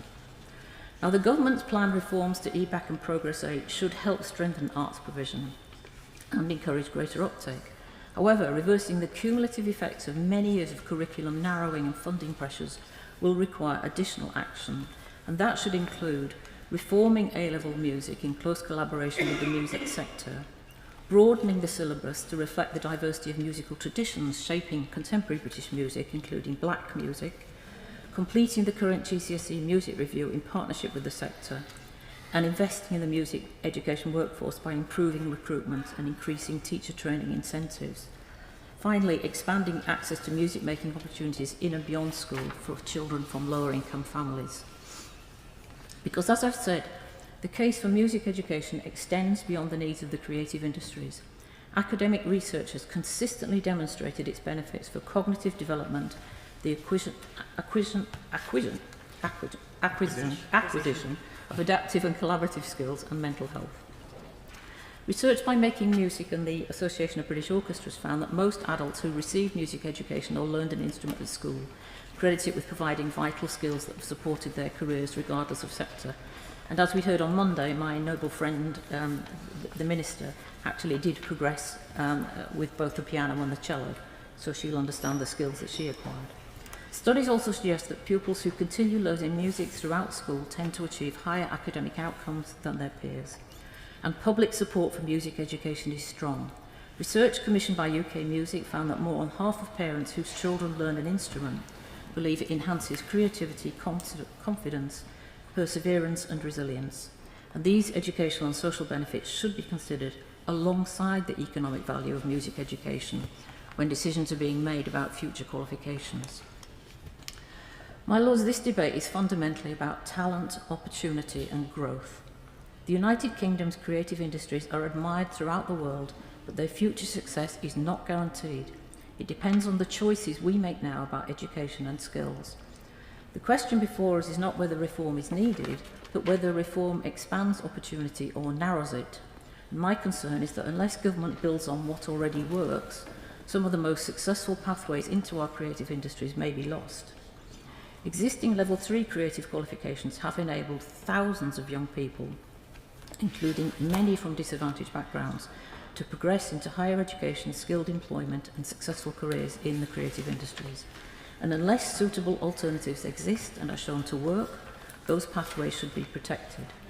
I do therefore urge the government to retain successful creative Level 3 qualifications, to work closely with industries and educators on larger V levels and fit-for-purpose T levels in technical music skills, and to take urgent action to reverse the decline in A-level music. If we get this right, we will do more than reform qualifications. We will widen opportunities, strengthen social mobility, secure the talent pipeline for our world-leading creative industries, and ensure that the next generation of musicians, producers, composers, and creative entrepreneurs can fulfill their potential. And that would be good for our young people, it would be good for education, and good for the future prosperity of our country. So I beg to move. Question is that this motion be agreed to. My Lords, I'm grateful to follow Baroness Keeley so early in this debate, and I thank her for securing this subject as something for us to discuss in the Chamber today. And I echo much of what she has already said, which I'll return to in a moment. But may I also take a moment to congratulate the Minister on surviving the reshuffle cull. I've seen on social media how pleased she is to have held on to her role and how much she enjoys it. And may I also say that in principle, it's also great to see her on the front bench, because the future success of our creative industries, led by the Department of Culture, Media and Sport, depends very much on close cooperation with the Department for Education. And it is an interesting point that the music education system that Baroness Keeley spoke of so eloquently is effectively funded out of the Department for Education via the Arts Council, and many of the high-level schemes that support elite arts education, and I'm not embarrassed to use the word elite, such as the Music and Dance Scheme, are also funded by Baroness Smith's department. So it is vital to see this cooperation. And although the Noble Lord Gove is often criticised for the EBAC, it was thanks to him when he was Education Secretary that we were able to bring some form of strategy to music education with the creation of music education hubs, a more uniform funding system for local authorities, and a joining up of separate initiatives such as the In Harmony scheme to ensure their success. And may I dwell briefly on the In Harmony scheme, because the In Harmony scheme represents a massive career-enhancing opportunity for the Noble Baroness on the front bench. Because the In Harmony scheme, although inspired by Julian Lloyd-Webber, was implemented by a Labour Culture Secretary known as Andy Burnham. And I visited one of the In Harmony schemes when I was a minister, and it was in West Everton, not unadjacent to a football club supported by a man called Andy Burnham. And I will always remember that visit. It was a very emotional visit because the sheer power of music to inspire children from difficult backgrounds, to inspire their parents and their carers, was a wonder to behold. And I hope that in the next 3 months, I will see the Minister and the Prime Minister visiting the In Harmony scheme in West Everton to emphasise the point of the importance of music education, as Baroness Keeley pointed out, not just in creating the musicians of the future, but inspiring many young people with the rigour, the discipline, the sense of responsibility that will really enhance their prospects in many different ways. And it is good to have a former Culture Secretary as our Prime Minister, because the more I debate issues in this place, the more I think not about picking winners, but this is a fantastic country that should be focusing on our natural advantages, and we need a government that will focus and double down on them. And it goes without saying that the creative industries are one of those advantages. Film, television, video games, fashion, and indeed music. And the Noble Baroness mentioned the Brit School. It's a phenomenal institution set up by the record industry, which has itself, perhaps inadvertently, been picking winners from Adele to Olivia Dean throughout its existence. And so it needs, obviously, the continued support for government, but it's important that we understand just how important the creative industries are, not just for our national life, but frankly, for our economy. So, in terms of looking at the future of T levels and V levels for the creative industries, I wonder whether I am wrong in thinking that perhaps they've been put at the back of the queue. The first V levels coming in 2027 are, as I understand it, digital, accounting and child development, very important issues. But creative T levels are only due to arrive in 2029 and creative V levels a year later in 2030. The last carriage is on the train, if you like. So I would be interested to hear from the Minister how the department decided to sequence the introduction of these new qualifications. If it's because they're harder to design, that would be understandable. I also hold some reservations on the evidence so far, and I think Baroness Keeley referred to this in her remarks. A V level carries 360 guided learning hours, but I think the Brit School has said that something like 1,000 guided learning hours are needed. 360 hours is the equivalent of a single A level. The qualifications being replaced, including the larger BTECs, offer a great deal more, and the government's own consultation response, industry and universities both said 360 hours was not enough to give them confidence. And also, finally, V-level content is tied to occupational standards set by Skills England. That might be a perfectly sensible discipline for accountancy, where an accountant is a recognisable thing. But UK Music put the difficulty well. Creative careers are portfolio careers, and forcing qualifications to align with occupational standards that do not exist risks making them irrelevant to how the industry actually works. In 20 years around this sector, I've met very few people in this sector doing one job. The government have promised to consult on content before these courses launch, and I would like the Minister's assurance that this means the sector helping to co-design them, not merely commenting on a fait accompli. Baroness Keeley for initiating this debate, but I should also like to give a shout out to level 1 and level 2 qualifications, because level 1 may go to an adult who has never gained a national qualification, and the boost to confidence about learning and the sense of achievement can be life-changing. Level 1 may well lead for somebody to go on to level 2 and even 3 from someone who may have written themselves off as dim and useless until national recognition, even to a very lowly level, encouraged and incentivised them. But level 3 is evidence of someone who has the skills and knowledge to operate on their own in their chosen field.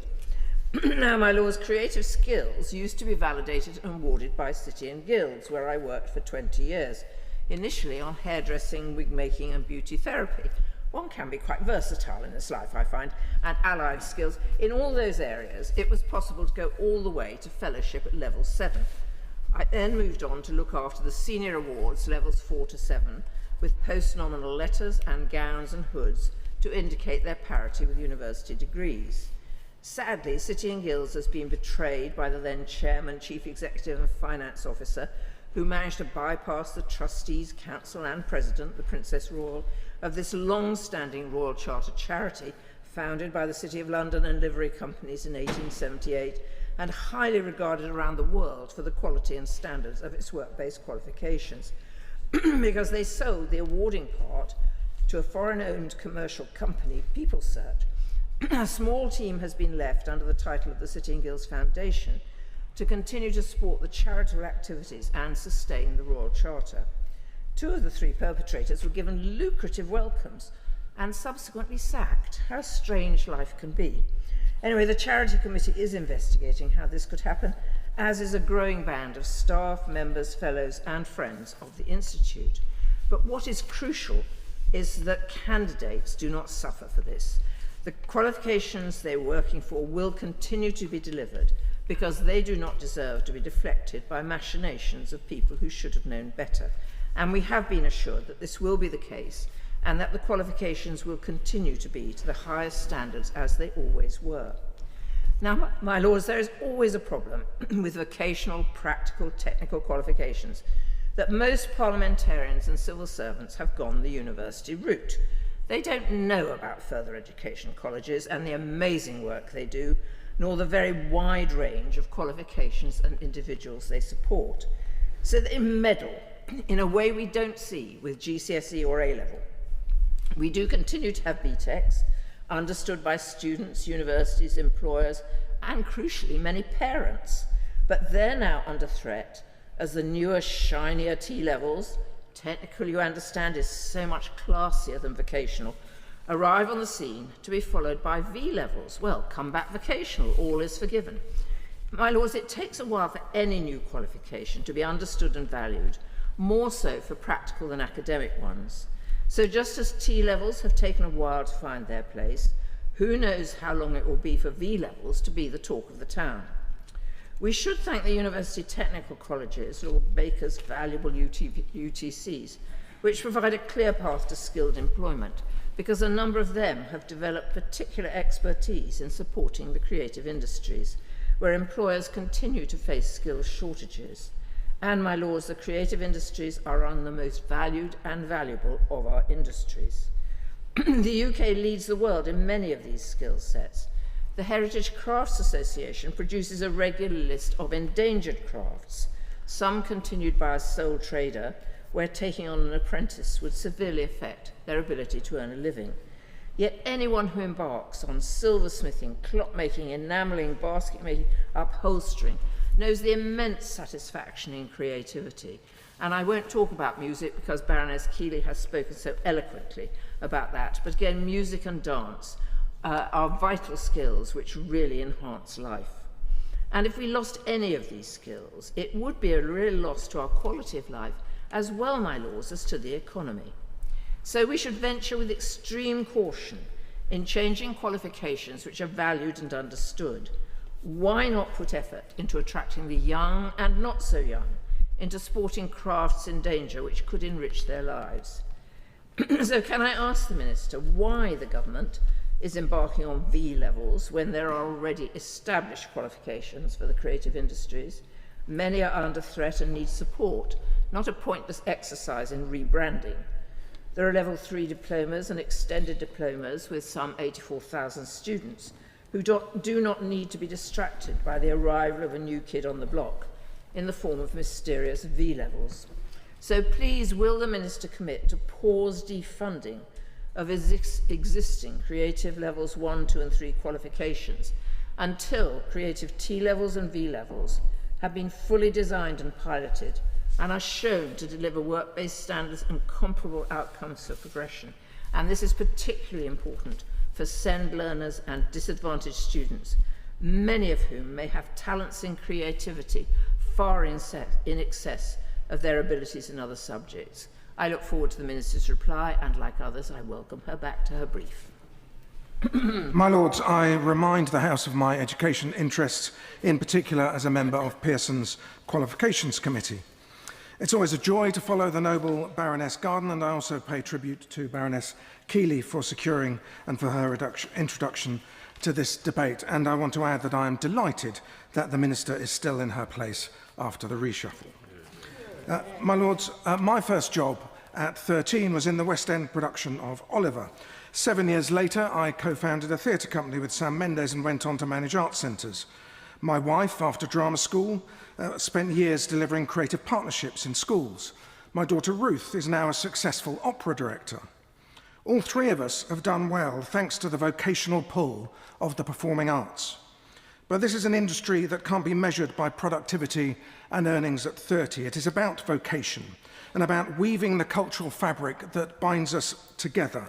Witness the connection between the fans and the players created by Wonderwall at the World Cup. My Lords, I want to focus today on why T-levels and V-levels as designed cannot deliver the talent that our nation needs to maintain our status as a creative superpower. I'm a keen supporter of the post-16 reforms in general, but not as currently applied to this sector. T-levels and the proposed V-levels are built on national occupational standards, competencies mapped to define jobs. How will that work for creative artists? My good friend Andy Burnham is a BAFTA-winning actor for film, TV, and is a TV and theatre performer. She's also a writer, a director, and a performer. Steve McQueen is a Turner Prize winner for video installation, has been shown at the Tate and the Serpentine, and won an Oscar for the film 12 Years a Slave. One career moving fluidly between fine art, documentary, and narrative film. No single occupational standard could describe these trajectories, let alone train for them. Whilst the creative arts require technical skills, they also need aptitude, fluidity, and inspiration. They're more than the sum of their constituent skills. This points, in my view, to a category error at the heart of the reform. T-levels are, by design, technical qualifications, built to prepare a student for a specific occupation with a narrow specialism at their core. Look at the craft and design T-level. Its occupational specialisms map to single narrow trade standards: ceramicist, bespoke furniture maker, garment maker, jewellery maker. Each is precise and each is far narrower than the breadth a young person actually needs to build a creative career. Practitioners move fluidly across creative, technical and entrepreneurial work over a single career and what the sector itself calls a polymathic, portfolio-based working life. And that mismatch has already shown up in the numbers. 2 creative T-levels have now been through full commissioning and delivery. Craft and design managed just 136 starts in its debut year, media, broadcast and production around 600. Combined, a rounding error against the roughly 84,000 learners currently on large creative level 3 qualifications. My Lords, creative education is vocational, not technical. It builds a craft and a practice, not entry to one job title, and that distinction has a practical consequence in learning hours. A T-level runs to around 1,800 hours across 2 years, weighted heavily toward one narrow specialism and a placement. A single V-level, by contrast, is projected to be 360 guided learning hours, like an A-level. Neither fits creative training, which needs neither the narrow technical depth of one occupation nor the shallow breadth of 360 hours, but sustained studio and rehearsal time across a broad practice. That is precisely what the UAL extended diploma of 1,080 to 1,170 hours currently provide. And then 2 further technical problems would need to be resolved. First, assessment. T-levels require substantial examined assessment, but A-level art and design, as an example, have long relied on non-examined portfolio-based assessment precisely because they capture a creative process and development that a timed exam cannot. The Brit School told the Curriculum and Assessment Review that learners must be graded on vocational ability, not solely on written ability under pressurised exam conditions. Push creative qualifications towards examination and we repeat a known mistake: students writing about practical outcomes instead of producing them. Second, industry engagement. T-levels currently require a discrete 45-day placement dependent on employers able to host it. The extended diploma embeds industry engagement continuously through live briefs and employer-set projects running throughout the course. Now, I know this minister is listening to these arguments, and I hope the creative sector can engage with her to find the right way forward. To do that, this engagement needs to quickly resolve whether we can rebuild occupational standards for creative jobs. If not, the sector should then be given the certainty of retaining the extended diploma. This existing qualification already delivers the right hours, the right assessment, continuous industry engagement, and with progression into higher education that nearly 3/4 of the creative workforce holds. Ministers can then confirm its funding on a permanent footing, not a repeated reprieve to 2030, and then let T levels and V levels find their place alongside it, not in place of it. My Lords, I thank my noble friend Baroness Keeley for introducing this debate in such a thoughtful and compelling way, and I'm delighted to follow my noble friend Lord Knight. My Lords, this House has many times focused on the importance of the creative industries in the economy and in our social fabric. It can't be emphasised enough how much creatives enhance our reputation and soft power across the world and our productivity at home. In theatre, film, dance, music, computer games, craft, design, visual arts, indeed any area where individual creativity, skill and talent play a key role. Those who are able and willing to advance those skills need to be encouraged, supported and given freedom to fly, not thwarted, straitjacketed or discouraged by any entry system of examinations which is not targeted to their needs or to the industries they aspire to enter. My Lords, others in this debate have real knowledge of the requirements for entry into these subjects and the impact of the specific changes currently being considered, as we have already heard. I don't, but I have learnt a lot. The library brief was excellent, and I'm grateful to Baroness Keeley for a thorough grounding in the ongoing discussions with government and the government's intentions. I want to make 3 brief, broad points. First, and most important, the creative industries are too vital a part of our economy to get this wrong. When tens of billions of pounds of gross value added and the jobs of 2 million people are at stake, we need to attract the best recruits and ensure that no unhelpful obstacles or poor offerings impede keen youngsters from whatever background they come from. It's clear that the government wants exactly that. Second, creative roles increasingly blend technical fluency, software, digital production data, with distinctly human capabilities, originality, storytelling, collaboration. My Lords, it's clearly a sign of the times that I met recently a senior executive in a company who was indeed director of storytelling. A creative economy that wants to keep growing needs a pipeline of people who can move fluidly between craft and technical skills. And it's clear that placements are an important part of these qualifications. I was very struck by the responses of students who've struggled to find placements, particularly in the creative industry sector, given that 95% of companies are micro-businesses and up to 1/3 of the workforce is self-employed. Yes. So can I ask my noble friend, how will the government address this placement issue? Third, digital technologies and AI are increasingly being used to create exciting opportunities, but there'll need to be continuous learning opportunities to enable them to update technical skills. And that's linked to the growing demand for collaboration across disciplines. Creative professionals now often work alongside software developers, engineers, marketers, and data analysts. So communication, teamwork, problem-solving, adaptability, and leadership skills need to be developed. And I think anybody who's seen the film The Odyssey and been through what must be at least 5 minutes of acknowledgements at the end of the film for all that the crafts and skills involved, I think would echo that. My Lords, all of these point to the need for close consultation and cooperation with those charged with developing the courses, exams and assessments for these subjects. It's clear that providers want to work with the government to get this right, but it's also clear they have significant concerns. Many students who thrive on coursework-based learning may find the structure of T-levels less accessible. There are concerns about the number of guided learning hours in V-levels, with industry and higher education stakeholders anxious that it won't be enough to assess levels of applied experience and practical competence. UK Music has argued that national occupational standards are not appropriate for creative careers. University of the Arts London called for the government to allow flexibility of content. My Lords, I know higher education institutions support a diverse post-16 qualifications landscape with multiple pathways beyond A-levels and T-levels, particularly in creative and practice-based disciplines.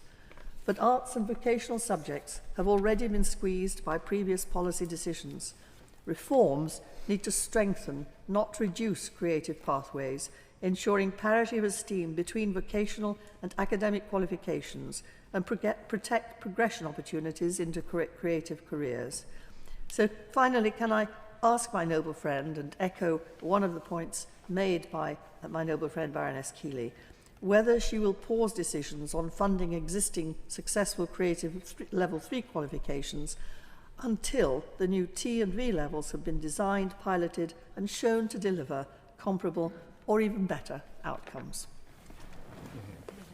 My Lords, I thank the noble lady, Baroness Keeley, for securing this very well patronised debate in our last debate before recess.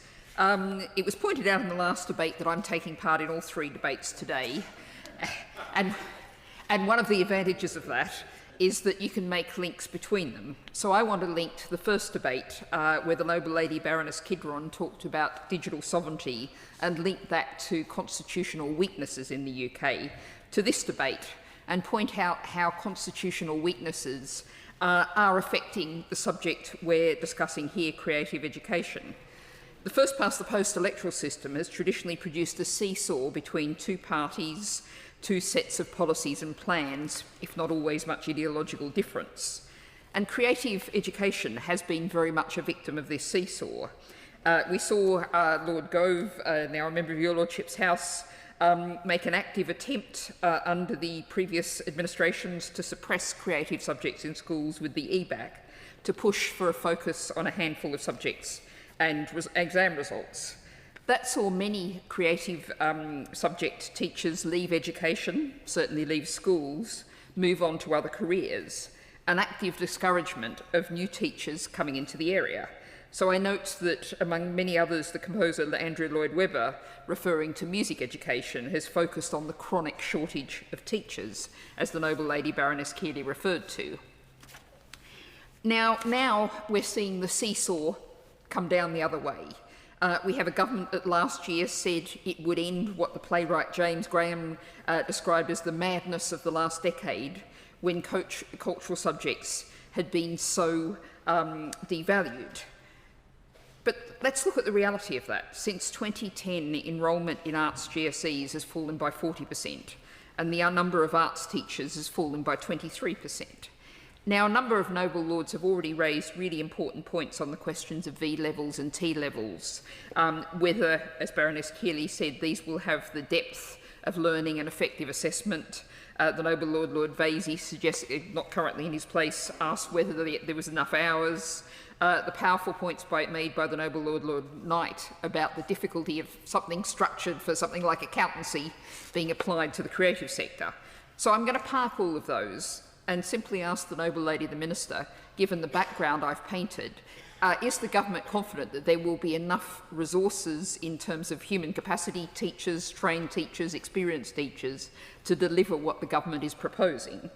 And along similar lines, I reflect back on a Learn with the Lord's visit to a school that I'm going to anonymise so as not to get anyone into trouble, where the arts teacher told me that when he'd started a decade or so earlier, he'd had a budget of £3,500 a year for materials. His current budget for materials is £500. Now, I'm not talking about here about any inflation adjusting, I'm talking about raw pound figures. Is the government going to resource these subjects in the way that they need to be resourced?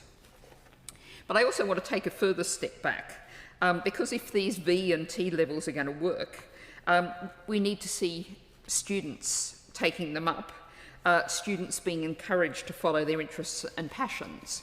Now, I would imagine the noble lady, the Minister, is aware of the recent Nuffield Foundation report, which really focused on the underrepresentation of women and girls and people from lower income backgrounds in the creative industries, something that's seeing a pathway that narrows and narrows along people's life course. It looked at 1.7 million students in England and surveyed people working in creative fields. Now, encouragingly, almost half of 14-year-olds said they enjoyed creative subjects, but just 1 in 25 was working in a creative occupation by the early 30s. At every stage, GCSE, post-16 and higher education, there was a fall-off, but particularly a fall-off among poorer students and girls, with girls from lower income backgrounds being doubly affected in those figures. So if we're going to ensure that we have a real flow of the students, the range of students we want to have into these V&T levels, what's the government going to do to ensure that happens? 2 final brief points. The Noble Lady, I'm sure, is also aware of the Creative Collaboratives programme, which is piloted embedding creativity in classrooms, not just addressing the specific subjects, but right across the curriculum, an approach that focuses on pupils' ability to think imaginatively, to make connections and generate original ideas. Now again, that if we have that education right from the start of primary school and onwards, that potentially could feed pupils into these T and V levels. Is that going to happen? And I just want to make one final point, because I think there's been a lot of focus in this debate on the importance of the creative education and sector to the economy. I want to actually focus on something more important. We often see talk of STEM subjects as providing solutions to our polycrises, the climate and nature emergencies, poverty, inequality, dissatisfaction with politics, the sense of disempowerment in communities. But solutions very often must come from the creative sector, from people coming up with new ideas, new solutions, new approaches to living on this battered planet, to people getting together and cooperating. So it's really crucial that the government gets this creative education right. It's heading in the right direction in reprioritising it, but there is many, many questions that your lordships are rightly asking. Grateful to the my noble friend Baroness Keeley for initiating this really important debate on the future of post-16 creative education, an area that's often neglected when we focus often on universities. The Cinderella sector, as has been noted by many, many people before me. I declare an interest as the Chair of Governors of the University of the Arts London. As you will have heard, the Arts University, which runs the awarding body for the current diploma and extended diploma system. As my noble lords have heard today, the arts are central to our cultural life, and I have spoken about that on many times in this chamber. It's central to our economy, to social mobility, and the general well-being of society. It fosters, as we've heard, imagination, collaboration, and, most importantly, innovation. And that's why the government has rightly identified the creative industries as one of the 8 priority growth sectors in its industrial strategy. Yet since 2010, the number of pupils taking GCSE creative subjects, as we have just heard from the noble Baroness Bennett, has fallen by 40%, and the number of specialist arts teachers in state schools has fallen dramatically too. It's therefore vital that post-16 education provides strong pathways into employment and further and higher education for the diminishing number of students who wish to develop their creative skills. My lords, this debate is not about undermining apprenticeships, T-levels or V-levels in my view, or indeed A-levels. It's about ensuring that in simplifying post-16 qualifications, we do not damage the established creative pathways that already serve students and employers well. Creative Level 3 courses, as we've heard, must be broad, they must be practical and portfolio-based. They must allow time for experimentation, rehearsal and studio practice. They are essential to developing successful artists, designers, performers, filmmakers and media professionals. The names that we've heard this afternoon, Steve McQueen, Adele, but also Tracy Emin and Grayson Perry. We also need the creative industries to draw on talent from every background. Existing qualifications provide opportunities for disadvantaged students, young people with SEND, and those at risk of becoming NEET. Together with A-levels and foundation courses, they are important routes into the workplace and in higher education. And in relation to higher education, in 2023, 96% of applicants holding the UAL Level 3 Extended Diploma received a higher education offer, and I'm delighted that 85% of those offered accepted places. So I fear that the new arrangements mean that fewer creative students will qualify for university, or they'll be able to develop the skills that employers need. The UCAS tariff for T-levels means students must achieve a distinction to secure the points many extended diploma students routinely attain, and some universities, as I understand it, are already declining to accept T-levels for certain creative degree courses. There are also questions about capacity and scalability. This year, only 814 students started one of the 2 creative T-levels, compared with 84,000 studying level 3 creative diplomas and extended diplomas. How will we address the scalability issues and address those particular challenges? I'd be happy to talk to the Minister to explore that with her and her colleagues. Colleges are also saying that current T-levels are too narrow and they do not replace existing qualifications. Exeter College is a case in point. There, the college tells us that T-levels and extended diplomas are both on offer to their students, but that the creative media course as a T-level lacks artistic context and focuses only on technical skills. We also know that the Becky Francis review recognised that, as currently anticipated, creative V-levels will not fill that gap and they're too narrowly defined. So, my lords, until T-levels and V-levels can demonstrate the same breadth of learning, progression and outcomes as current creative qualifications, there's a compelling case for retaining successful Level 3 creative diplomas. Without that safeguard, these reforms risk, I fear, narrowing opportunities for the next generation of creative talent. Our young people, our creative industries and our country deserve better. My Lords, I warmly thank my noble friend Baroness Keeley for securing this debate and warmly welcome my noble friend the Minister back to her place. To add to the statistics, Skills England estimates that the creative industries will need to fill around 1 million vacancies by 2035, a significant increase. Crucially, 82% of those roles will require qualifications at level 4 and above, compared with an economy-wide average of 62%. Now that means that occupational standards exist where they do, largely at level 4, not at level 3, which is the basis for the T-levels that we're under discussion. 90% of creative businesses are micro-enterprises, as we've heard, employing fewer than 10 people, with more than 30% of the workforce is freelance, but that critically increases in some key subsectors, film and television being one. It's over 50%. For many years, the Department for Education has tended towards one-size-fits-all policies designed around larger employers and more traditional sectors.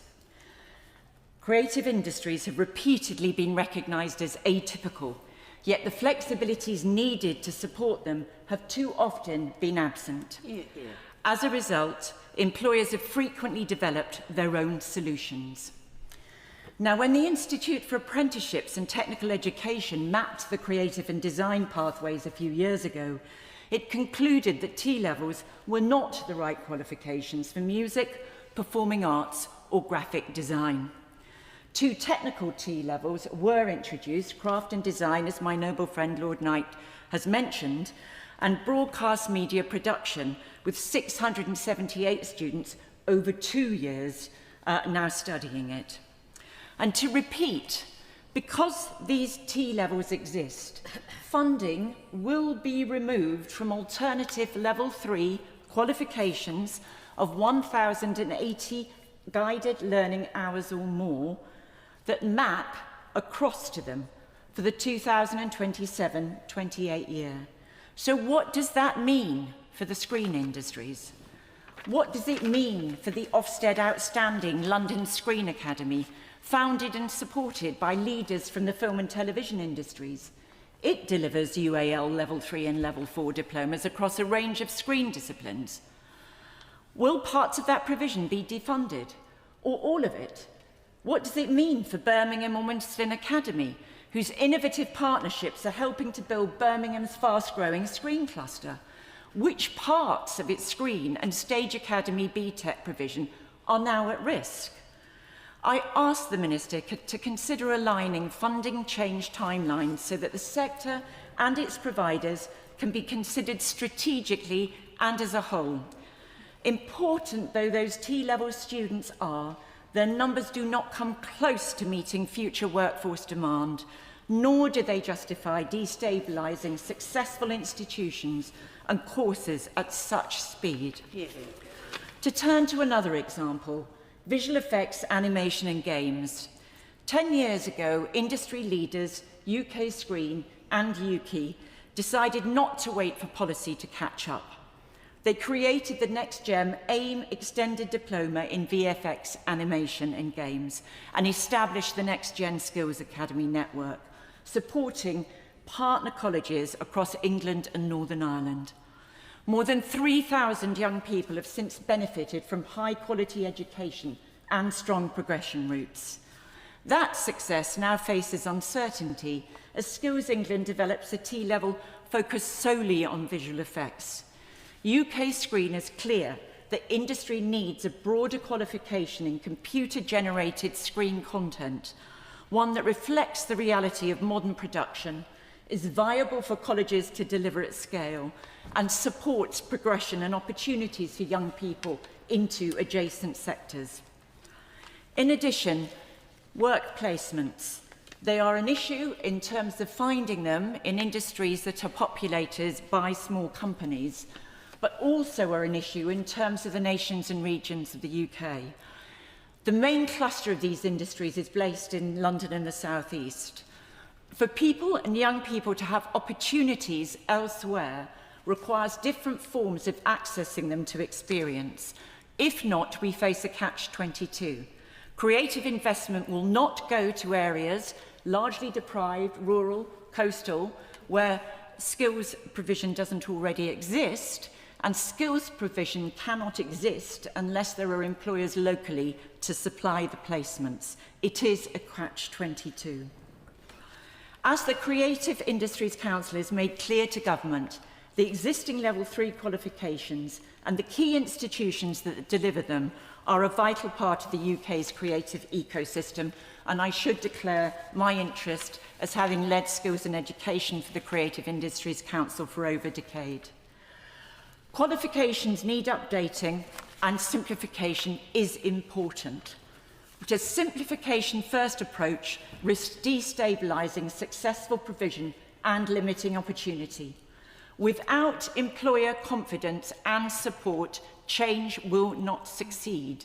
We must find a more flexible and pragmatic way forward that protects opportunities for young people and strengthens the talent pipeline on which these growth industries depend. And I look forward to the Minister's response. My Lords, I too would like to join the chorus and thank Baroness Keeley for securing this debate, and would like to associate myself with the comments that she has already made. My Lords, it is indeed an honour to follow Baroness Kane with her track record in terms of leadership at Goldsmiths College, and it's thanks to that college that my son is in the creative sector, and I get this knowledge. But so the UK film and television sector is a global powerhouse, and the government's commitment to securing its future pipeline is highly commendable. The Department for Education's constructive approach in its recent post-16 Level 3 Pathways consultation response is to be welcomed, because by proposing a phased route-by-route transition over the next 4 years and introducing alternative V levels, the government has shown it is listening to the education sector and trying to simplify a complex qualification landscape. However, as the DOV moves towards publishing its upcoming implementation plans, we must ensure that the unique project-based reality of the British film industry is fully integrated. The film and media sector does not operate like the traditional corporate environment, as I understand from my son and his friends. It thrives on collaborative, deeply immersive and fluid craft skills that cannot easily be retrofitted into standard technical boxes.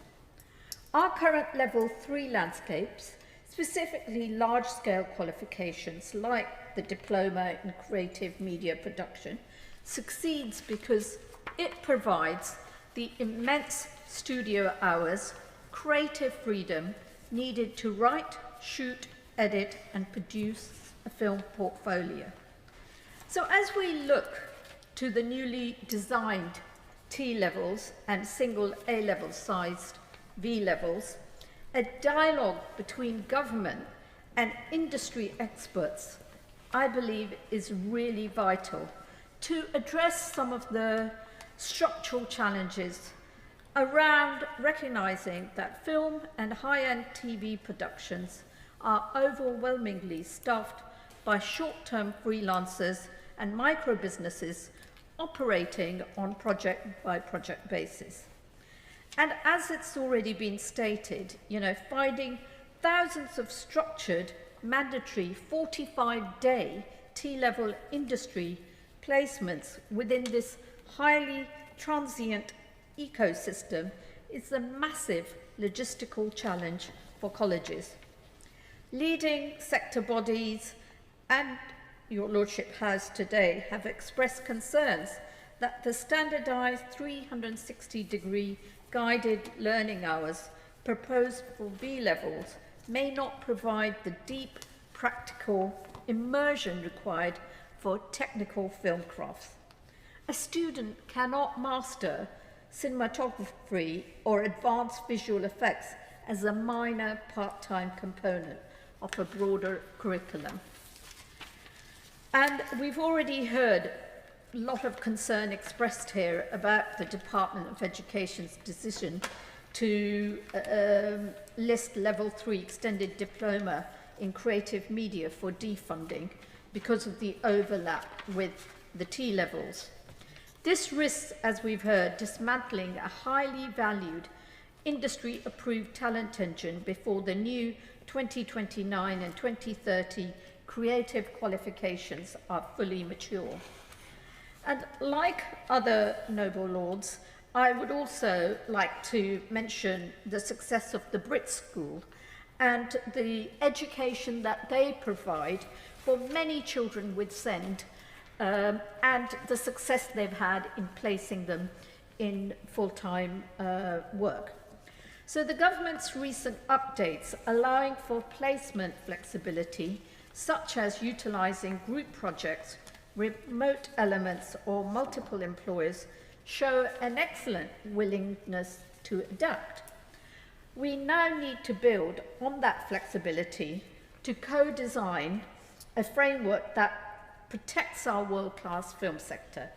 To help strengthen this transition and support the Department's Ambition Skills Agenda, I have a couple of questions to the Minister, but first may I congratulate my noble friend on her reappointment. So my question, given that the film and television workforce is overwhelmingly composed of freelance crews and temporary project-based productions, how can the department work alongside Screen Skills and major UK studios to design a bespoke, flexible placement model that works for independent film sets without placing an unmanageable bureaucratic burden on independent producers? Secondly, while I welcome the introduction of V levels to provide vital vocational choices alongside A-levels, many universities and film colleges worry that the standard 360-hour model lacks the practical studio depth of current extended diplomas. Will the government collaborate with creative awarding bodies to approve larger double or triple weighted qualification sizes, specifically for technical film, media and production pathways? My Lords, can I congratulate Baroness Keeley for securing this important debate. I know from many conversations with her that she is utterly passionate about support for education in the creative industries and brings real expertise to this subject. I've enjoyed this debate so far because I've also discovered that a friend of mine was Oliver in the same production that Lord Knight was the Artful Dodger. Who knew? Who knew? I've spoken before in the House about my support for centres of artistic excellence in South London, and in particular Mount View Theatre School, the Central School of Ballet and the Old Vic Theatre. And I should declare my interest as a member of the President's Circle at Central and a trustee at the Old Vic. And I want to thank my noble friend, the Minister, for the wonderful visit which we paid to the Central Ballet School a few weeks ago, where we both saw brilliant classical ballet teaching in action. We didn't dance, but we saw the, we saw the students. While Central isn't a level 3 provider, I think our conversation that day underlined the thrust of this debate, that every cultural education provider, usually because of their size and specialism, is unique in the teaching and courses they provide, and consequently so are the financial challenges they face. But one size rarely fits all in the cultural sector, especially in teaching and qualifications. At Mount View, those students who don't have level 3 qualifications can enrol for their foundation or certificate of higher education courses. They're intensive, they're popular, and they work, meeting the needs of those students who then move on to degree courses. Now, my Lords, we all know the importance of the cultural industries to the UK economy. Last year, contributing over £145 billion in gross value added, and growing at an incredible rate of nearly 5% per year. If only the rest of the economy was matching that growth. And my Lords, this is especially true in London. Only today, the Times reports that the capital's cultural pull is increasingly visible in the booming film and television industry. Netflix, Amazon Prime Video and Disney are expanding their British operations, while Pinewood and Shinfield Studios are operating at capacity. Film London estimates that £9.5 billion will be invested in production across the wider capital area in the next 5 years. And citing the Hollywood Reporter, the article said that London has become more Hollywood than Hollywood, driven by generous tax incentives, premier infrastructure, and here's the important point, a deep pool of creative talent. My Lords, this is all great news, but it makes it even more important that our approach to future creative talent is not undermined by complacency. So we need to listen to the University of the Arts, as my noble friend Lord Isaac said, and the Brit School, who say that large vocational qualifications do not narrow opportunity, but instead unlock multiple successful pathways, including higher education, further training and employment. If I might paraphrase, leave it alone, it works. As others have observed, courses which open doors by their flexibility and inclusion increase social mobility. Now, my Lords, this government and this House have many members with a deep-rooted commitment to and love of the arts and culture. So I hope that my noble friend, the Minister, is able to give us some cause for optimism today. This is a week of hope and change. I hope that there will be a change in the government's approach to this subject. And I ask my noble friend, the Minister, quite simply, will this debate have an impact? Hear, hear. Hear, hear. I'm delighted, my Lords, to be participating in this debate. I am by no means an expert in the field in which we are debating. I know very little about creative qualifications, But I have been involved in the creative industries for most of my career. My first career, I suppose, before I became a lawyer, was in the fashion industry, where I spent 7 years working with designers and with photographers and with all sorts of other creative people. And I am currently, and I declare an interest, I'm concurrently back in the fashion industry and have been for the last 10 years as the director of Inditex, otherwise known as Zara. And furthermore, I declare an interest in this specific area as a trustee of the Conran Foundation, having been a member of the board of the Design Museum for very many years as well. The United Kingdom has enjoyed for a very long time the reputation as being one of the greatest creative economies in the world. And yet we too often discuss it as though it was simply a matter of cultural interest rather than a strategic national asset. The facts tell a different story. Our creative industries now contribute almost 126 billion to the economy. It supports around 2.4 million jobs and generates a substantial trade surplus through exports of services, intellectual property, and digital content. They are growing significantly faster than the economy as a whole and are rightly recognised by the government of one of the United Kingdom's priority growth sectors. These industries are also a powerful source of Britain's soft power. Around the world, people know the country through our music, theatre, film, television, architecture, which hasn't yet been mentioned, architecture, publishing, design, fashion, and increasingly our digital creativity. They strengthen tourism, attract investment, and encourage talented people to study, work, and collaborate here. That success, however, depends on one essential ingredient: people. If we wish to remain a global leader in creative industry, we must ensure that talented young people continue to have a clear and credible roots into creative careers. That's why Level 3 qualifications matter so greatly. I welcome the government's recognition that a broader pathway is needed alongside A-levels and T-levels. The proposed introduction of V-levels represents an important acknowledgement that creative careers rarely follow a single narrow occupational route. But qualifications alone will not guarantee success. We must ensure that creative education continues to value practical learning. We must recognise that portfolio development, collaborative projects, and interdisciplinary skills matter just as much.